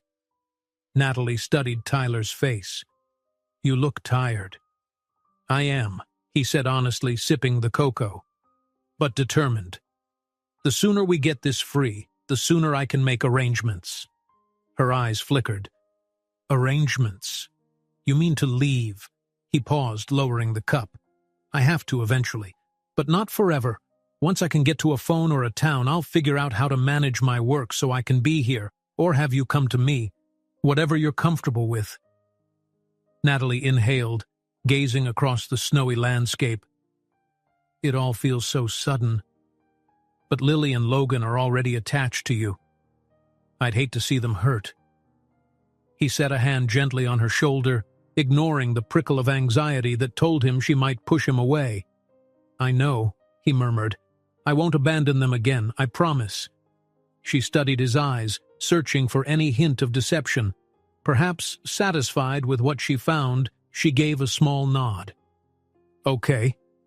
They moved in sync then, working side by side, clearing more snow from around the SUV. Logan cheered them on, occasionally poking at frosty lumps with a smaller shovel. The sun climbed, shining brightly on the vast white expanse, though the temperature remained brutally cold. At one point, a distant grinding noise made them all turn. Tyler shielded his eyes, spotting a shape at the far end of the road. A snowplow? He stiffened with hope, but it vanished behind a line of trees, uncertain if it would come this far. They waited, but the sound didn't return. Likely it was clearing another route. With a sigh, Tyler resumed shoveling. Eventually, he had the SUV's wheels and undercarriage mostly free. He tried to push, but the tires wouldn't budge an inch without power. Logan pointed to the horizon. "It's almost lunchtime," he said, as though reading the sun's position. "We should go back and eat." Tyler straightened, rubbing his stiff arms. "That's probably wise. I don't think we can do much more here without a jump start or a phone call." Natalie took the shovel from him, nodding. "Let's head home. No point in freezing ourselves for nothing." They trudged back down the road, the mound of white behind them forming a silent barrier. Tyler's mind spun with possible solutions. Maybe he could hike to town, find a landline, call for service. But that could mean hours away from the cabin and the children. He decided to see how the rest of the day panned out before making a decision. Logan skipped ahead, occasionally tripping in the drifts, each slip followed by a burst of laughter. Natalie shook her head, amused. Tyler admired her composure, how she navigated single parenthood with grace despite the hardships. A sense of admiration mingled with guilt. She'd done so much alone. By the time they reached the cabin, Lily was waiting by the window, her face lighting up when she saw them approach. She opened the door and urged them inside, hands flapping with excitement. "You're back." "We are," Logan announced, dragging the sled into the entry. "Did you finish reading your book?" Lily bobbed her head. "Yeah, and I drew you a new picture, She corrected herself shyly, smiling up at him. Warmth flooded Tyler's chest. "I can't wait to see it." He hung up his coat, listening to the children chatter about what they might do next. Meanwhile, Natalie unwrapped her scarf, giving Tyler a look that said she remembered their conversation by the SUV. Slowly, the pieces of a new routine were falling into place, even though an entire day's effort hadn't freed him from the snow. Gathering them around the kitchen table, Natalie served sandwiches made from the last of the bread and some canned tuna. The meal was simple, but the camaraderie felt profound. As Lily babbled about her storybook and Logan described his big shovel moves, Tyler felt an intense wave of contentment. Yes, he had responsibilities outside this cabin, but this moment, here, with them, felt more important than anything else. Each passing hour cemented his resolve. He would leave, but not for long, and not without a plan to return. He caught Natalie's eye, offering a small, private smile. She returned it tentatively, understanding on some level that their partnership had begun, no matter how fragile. Outside, the snow-laden forest stretched in silent vigil. Inside, 4 people gathered over a modest lunch, forging bonds that no storm could undo. The future remained uncertain, but Tyler could feel it, bright as sunlight on fresh snow, a chance for forgiveness, for belonging, for a kind of love he never knew he needed. Twilight descended slowly, painting the cabin windows in a gradient of bruised purple and orange. Clouds bunched across the horizon as though debating another snow shower, but for now, the winds held back. Inside, Tyler knelt by the hearth, gently prodding dying embers and adding a small log to keep warmth in the living room. A hush filled the space. The twins were upstairs, immersed in a picture book, and Natalie was in the kitchen, rummaging for dinner possibilities. He rose, stretching his back, feeling a pleasant ache in his shoulders from hours spent shoveling and hauling wood. In the subdued glow of the lamps, the cabin looked more lived-in than ever, cozy, personal, with a jumble of crayons and half-finished drawings near the sofa. He couldn't stop the subtle smile that touched his lips. The mundane had never felt so precious. Natalie stepped into the living area, setting a hand on her hip. "We're running low on bread and fresh ingredients," she remarked, forcing a lightness to her tone. "But we can manage a simple stew with canned tomatoes and potatoes." "That works for me," Tyler replied. He paused, hesitating before adding softly, "I can head to town tomorrow morning if the roads allow. Try to restock, maybe call a tow service." She nodded, a shadow flickering in her eyes. "That's probably necessary, but—" Her gaze flicked to the staircase. "If you do, please be careful. It's a long walk to the main road and you'll be out of phone range most of the way." Tyler understood her underlying fear that he might not return, or that in leaving, he would slip away from the fragile connection they'd forged. He approached, voice low with assurance. "I promise I'll come back the same day. I'm not vanishing on you or the kids." Something in her posture eased. "Thank you." He inhaled deeply, pushing aside the knot of worry in his stomach. "Anyway, is there anything I can do to help with dinner?" She offered a slight smile. "You could peel the potatoes if you don't mind. There's a peeler on the countertop." "Consider it done," he said with a half salute, heading into the small kitchen. His movements felt so natural, rolling up his sleeves, scrubbing potatoes, then slicing them with measured care. He thought about how, in his old life, he never would have done something so routine or domestic. Now he found it oddly grounding. Halfway through, Lily and Logan trooped downstairs. Lily rubbed her eyes. "We finished the book," she declared proudly, hopping in place. Logan nodded agreement, then peered around the kitchen door. "What are you making?" he asked, voice edged with curiosity. "Stew," Tyler answered, brandishing the potato peeler in a goofy way, making the boy grin. "I'm the official potato peeler now." Logan giggled, pushing the door open wider. "I can help?" "Maybe not with this sharp peeler," Natalie interjected, stepping in to ruffle his hair. "But you can set the table. Remember how to place forks and spoons?" Logan accepted the task eagerly, grabbing Lily's hand to enlist her help. They scampered into the living room to gather utensils from a small cabinet, while Natalie glided to Tyler's side. She lowered her voice. "They're making you part of the routine. Usually they grumble about setting the table." Tyler felt an upsurge of emotion. "I'm happy to see them excited about chores," he said quietly. "It feels nice." She studied him, something like respect shining behind her guarded expression. A moment passed, charged with a warmth that had nothing to do with the stove. Then she cleared her throat, nodding toward the pot. "Let's get these potatoes in."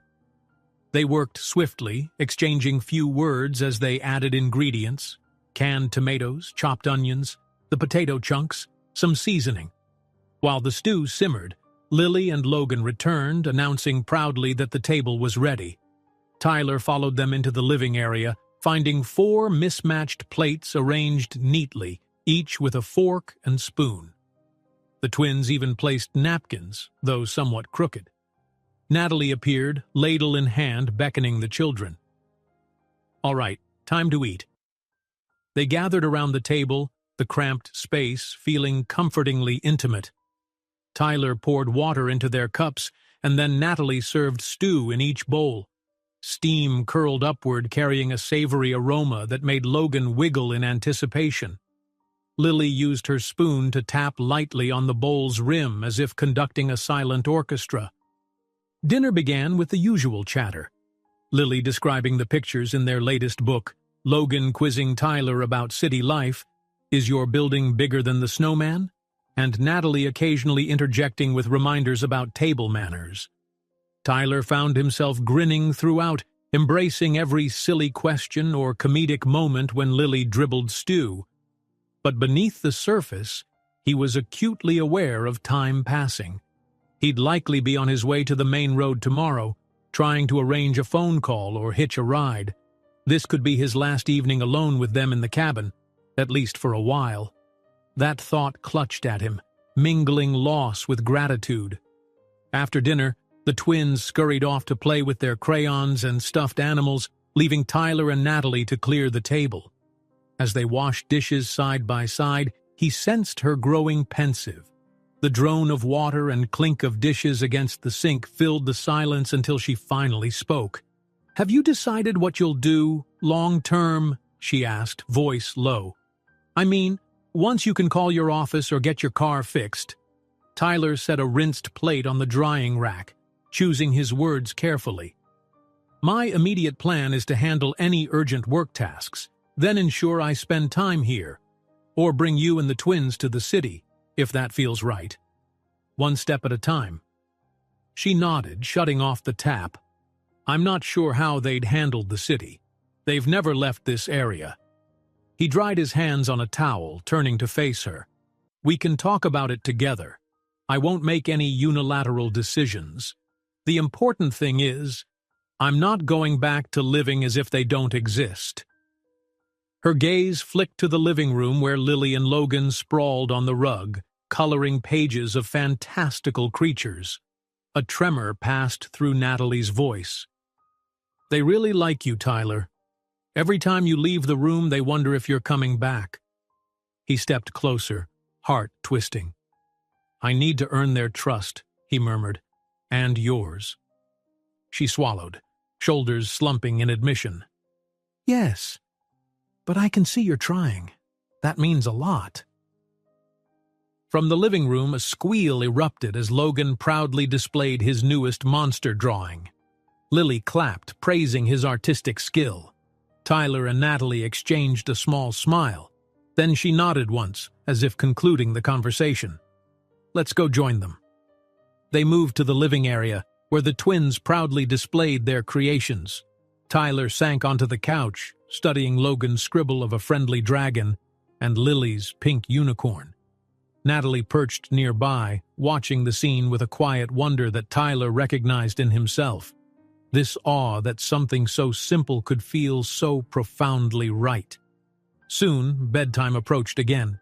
Natalie shepherded the twins upstairs for pajamas and teeth brushing. Tyler tidied the crayons, then lingered by the hearth, stoking a fresh log to keep the warmth through the cold night. Eventually, the children trooped down, clad in snug pajamas. Lily asked for just one more story, and Logan seconded the request. Natalie pulled Tyler aside gently, her tone soft. "Do you mind reading to them tonight? They'd like to hear you." An unexpected wash of emotion gripped him. "I'd love to," he whispered, managing a smile. She led them all to the couch this time, grabbing a tattered fairy tale compilation. Lily and Logan nestled between Tyler and Natalie, each holding an edge of the book's cover. He cleared his throat, flipping to a story about a wise fox and a cunning crow.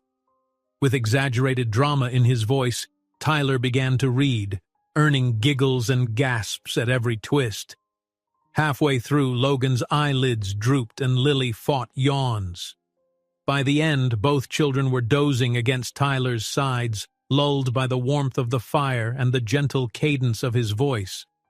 Natalie gently extricated Lily, cradling her in her arms to carry her upstairs. Tyler did the same for Logan, lifting the boy carefully. A surge of love so fierce it almost hurt flooded him as Logan curled closer, trusting and half asleep. He followed Natalie up the stairs, heart pounding with an inexplicable mixture of joy and regret for all the bedtimes he'd missed. They tucked the twins in, Natalie pressing a kiss to each child's forehead. Tyler stood behind her, uncertain if he should do the same, but as she straightened, she gave him a short nod. Tentatively, he leaned over, pressing a gentle kiss to Logan's hair, then brushing Lily's cheek with his lips. They stirred, but stayed asleep, drifting deeper into dreams. Outside the bedroom, they shut the door part way. Tyler and Natalie looked at each other in the dimly lit hallway, sharing a whispered sense of accomplishment. She mouthed, "Thank you." He merely nodded, emotion tightening his throat. Back downstairs, the embers in the stove glowed softly. Tyler sank onto the couch, exhaling a shaky breath. Natalie hovered by the armchair, her hands fidgeting with the edge of her sweater. Finally, she crossed to sit beside him. A fragile silence stretched, heavy with unspoken questions. He raked a hand through his hair, voice hushed. "This is the last night I can stay before I go check the main road, isn't it?" She dipped her chin. "Likely, yes. If you find a tow or a way to call someone, you'll be heading out for a bit." His heart pounded. "What do we tell them tomorrow? Just that I'm going to get the car fixed and run errands, right?" She nodded. "Yes. Keep it simple. They'll expect you back for sure. She swallowed. "I hope that's true." "It is," he vowed. "I'll do what needs to be done and come back. Or we'll make arrangements for you to come to the city soon. Something. I don't want to lose this." The soft lamplight danced on her features, revealing the conflict in her eyes. "I never imagined we'd even have this conversation. Yet here we are. The kids. They deserve a father, and you deserve a chance to be one." A tremor colored her voice. "Just don't break their hearts." Tyler's breath hitched.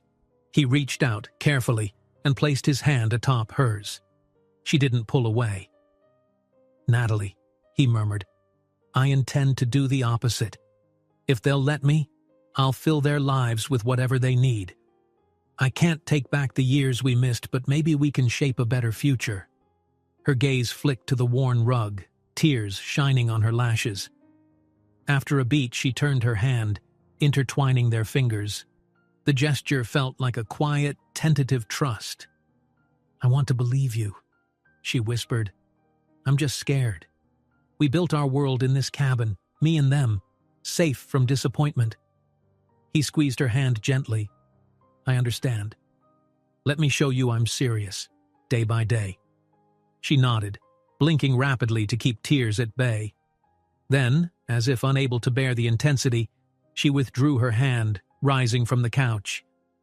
"I should get some sleep," she said, voice shaky. "Early morning, as always." Tyler stood, not pressing for anything more. "Good night, Natalie," he murmured, sincere warmth in his tone. Without looking back, she padded upstairs. He watched her go, then sank down once again, staring at the embers through the stove's glass pane. Tomorrow, he'd set out to find a phone, a tow truck, or at least a path for returning to his corporate life. But he knew nothing would be the same. Glancing around the living area, he pictured Lily and Logan's laughter, the echo of their footsteps. He inhaled deeply, letting the warmth of the cabin settle into his bones. For so long he'd pursued goals measured in dollars.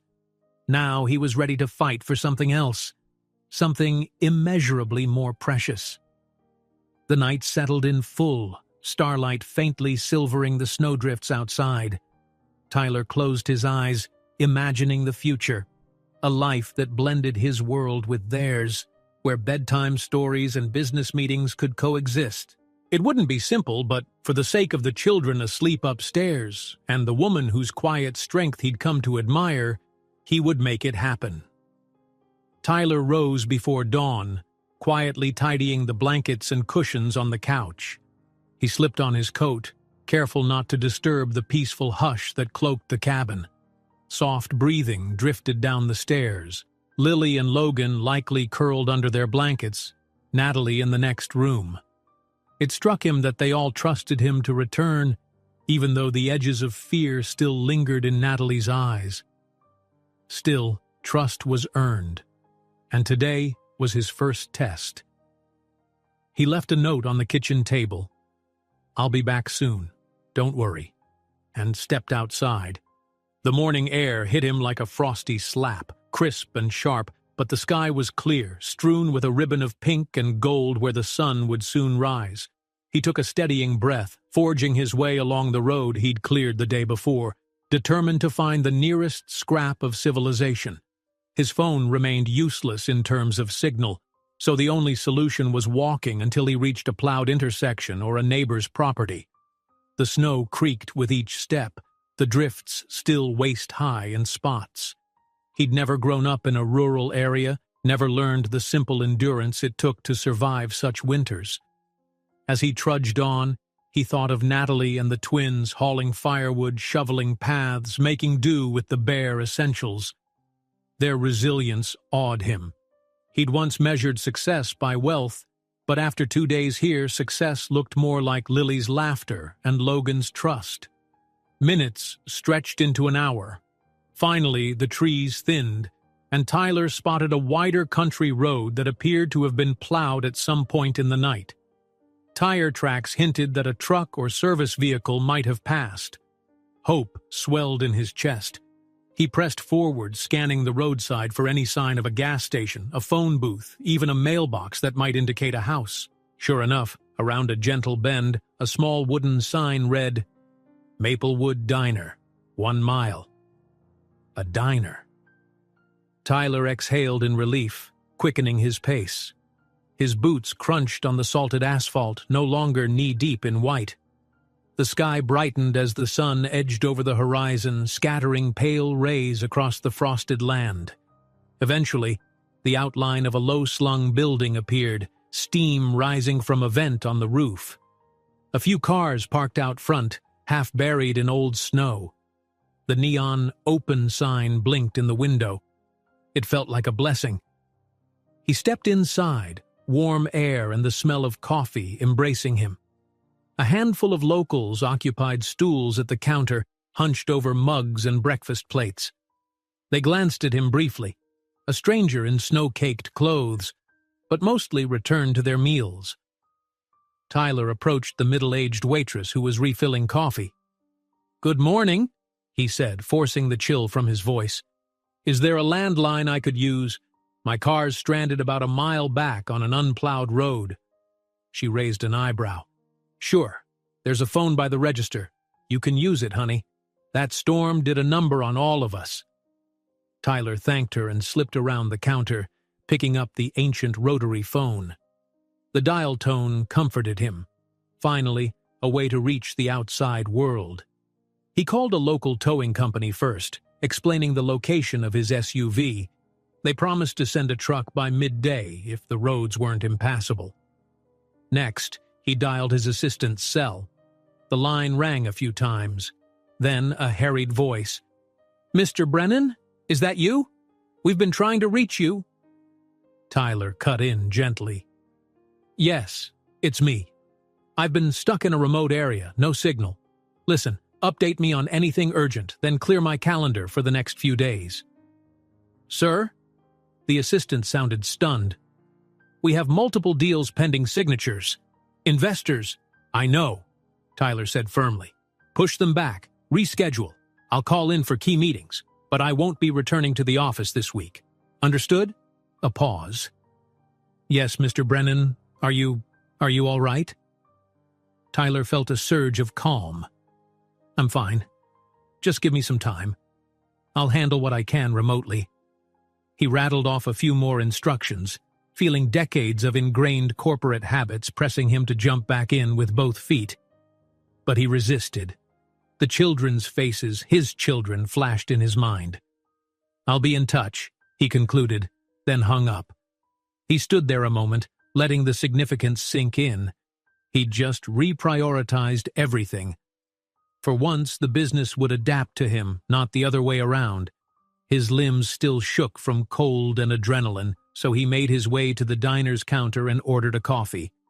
The waitress filled a chipped mug to the brim. He thanked her and drank, welcoming the warmth that spread through his body. Over the hum of the diner, he overheard local farmers talking about the storm's aftermath: downed trees, blocked roads. One mentioned that a main route was nearly cleared, so essential services should resume soon. Tyler paid for his coffee and asked the waitress if she had any groceries to spare: bread, milk, or fresh fruit he could buy at a markup. She eyed him curiously but shrugged. "We get our supplies delivered once a week. Driver's supposed to come tomorrow if the roads stay open." He nodded, disappointed but not surprised. "All right, thanks. My friends back at the cabin are running low." She pointed to a small convenience store sign across the street, half buried in snow. "Try that place. If they manage to open, you might find something." Tyler headed outside, bracing against the renewed chill. The convenience store was indeed open, though the shelves were sparse. He snagged a few cans of soup, a loaf of bread, some dried fruit, and a carton of eggs. A friendly clerk helped him with a makeshift paper bag.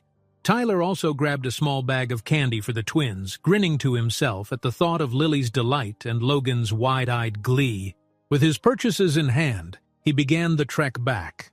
The walk was grueling, miles through cold air, carrying groceries and trudging in boots, still damp from before. But each step felt purposeful. This time, returning to the cabin meant returning to a family, a real one. He reached the bend where unplowed snow resumed and paused, momentarily overwhelmed by the drifted path. Then he forged on, falling into a slow, steady rhythm. Sunlight glinted off the white expanse, almost blinding him, but he kept going, breath puffing in labored bursts. Every so often, he stopped to rest, leaning on a tree trunk, determined not to freeze or exhaust himself.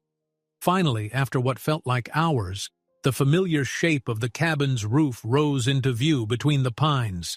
Relief washed over him. Approaching, he saw the door swing open. Lily bounded out, wearing boots and a coat thrown hastily over her pajamas, squealing, "He's back! He's back!" Logan followed, trailing a scarf that flapped behind him like a cape. Natalie appeared last, cheeks flushed, her expression a mix of worry and immense relief. They charged toward Tyler, stumbling in the snow. He barely managed to set the grocery bag down before Lily latched onto him in a hug, nearly knocking him backward. Logan circled him, chanting, "You came back! You came back!" Tyler laughed, breathless, ruffling their hair. The weight of the bag, the ache in his legs, and the bitter cold vanished under their exuberance. Natalie stopped a few feet away, eyes glistening. "You're safe." He nodded, swallowing thickly. "Had to walk pretty far, but I got groceries." He gestured to the bag. "And I arranged a tow for the SUV. They'll come sometime today or tomorrow, depending on the roads. I also, spoke with my office." He lowered his voice. "I'm clearing my schedule for a bit." Natalie studied him, pushing hair from her face.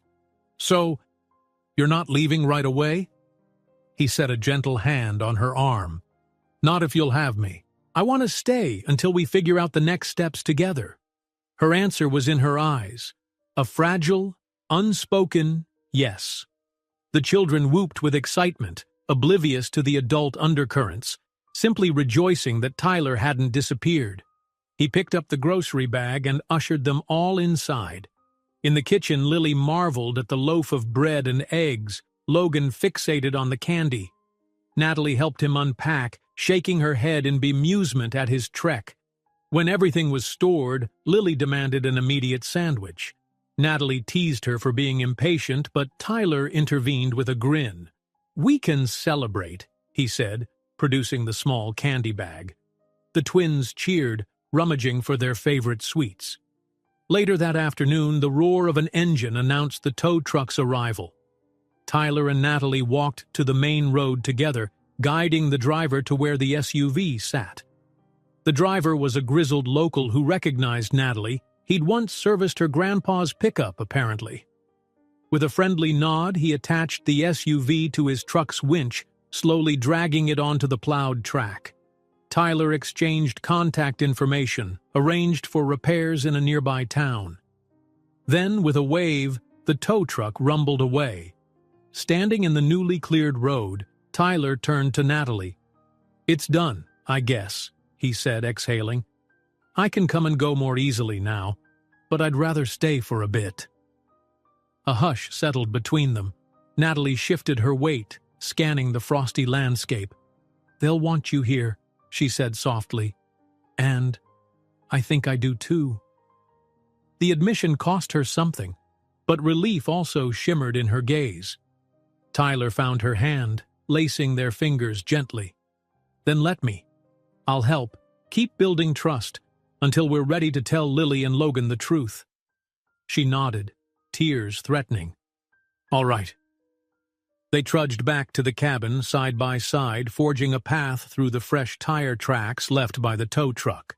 As they rounded the porch, Logan and Lily burst out, clamoring for Tyler to admire their latest crayon creations. He knelt, praising each scribbled masterpiece, while Natalie watched, arms folded, eyes moist with an emotion that glowed with hope. For the first time, Tyler understood what it meant to truly belong. Not in a boardroom or a penthouse, but here, in a place where his children's laughter echoed against wooden walls and a woman's guarded heart slowly opened. He imagined telling them, gently, that he was their father, seeing the surprise on Lily's face, the wonder in Logan's eyes. That day would come, and he would be ready. Even as dusk approached and the cold grew sharper, the cabin radiated warmth, because together they were no longer strangers amid a snowstorm. They were something closer to family, woven by compassion, trust, and second chances. And no matter how many storms came their way, Tyler knew he would stand by them, one day at a time, one step toward a future illuminated by the simplest and deepest form of love. If you enjoyed this story, don't miss the next one. Just click on the screen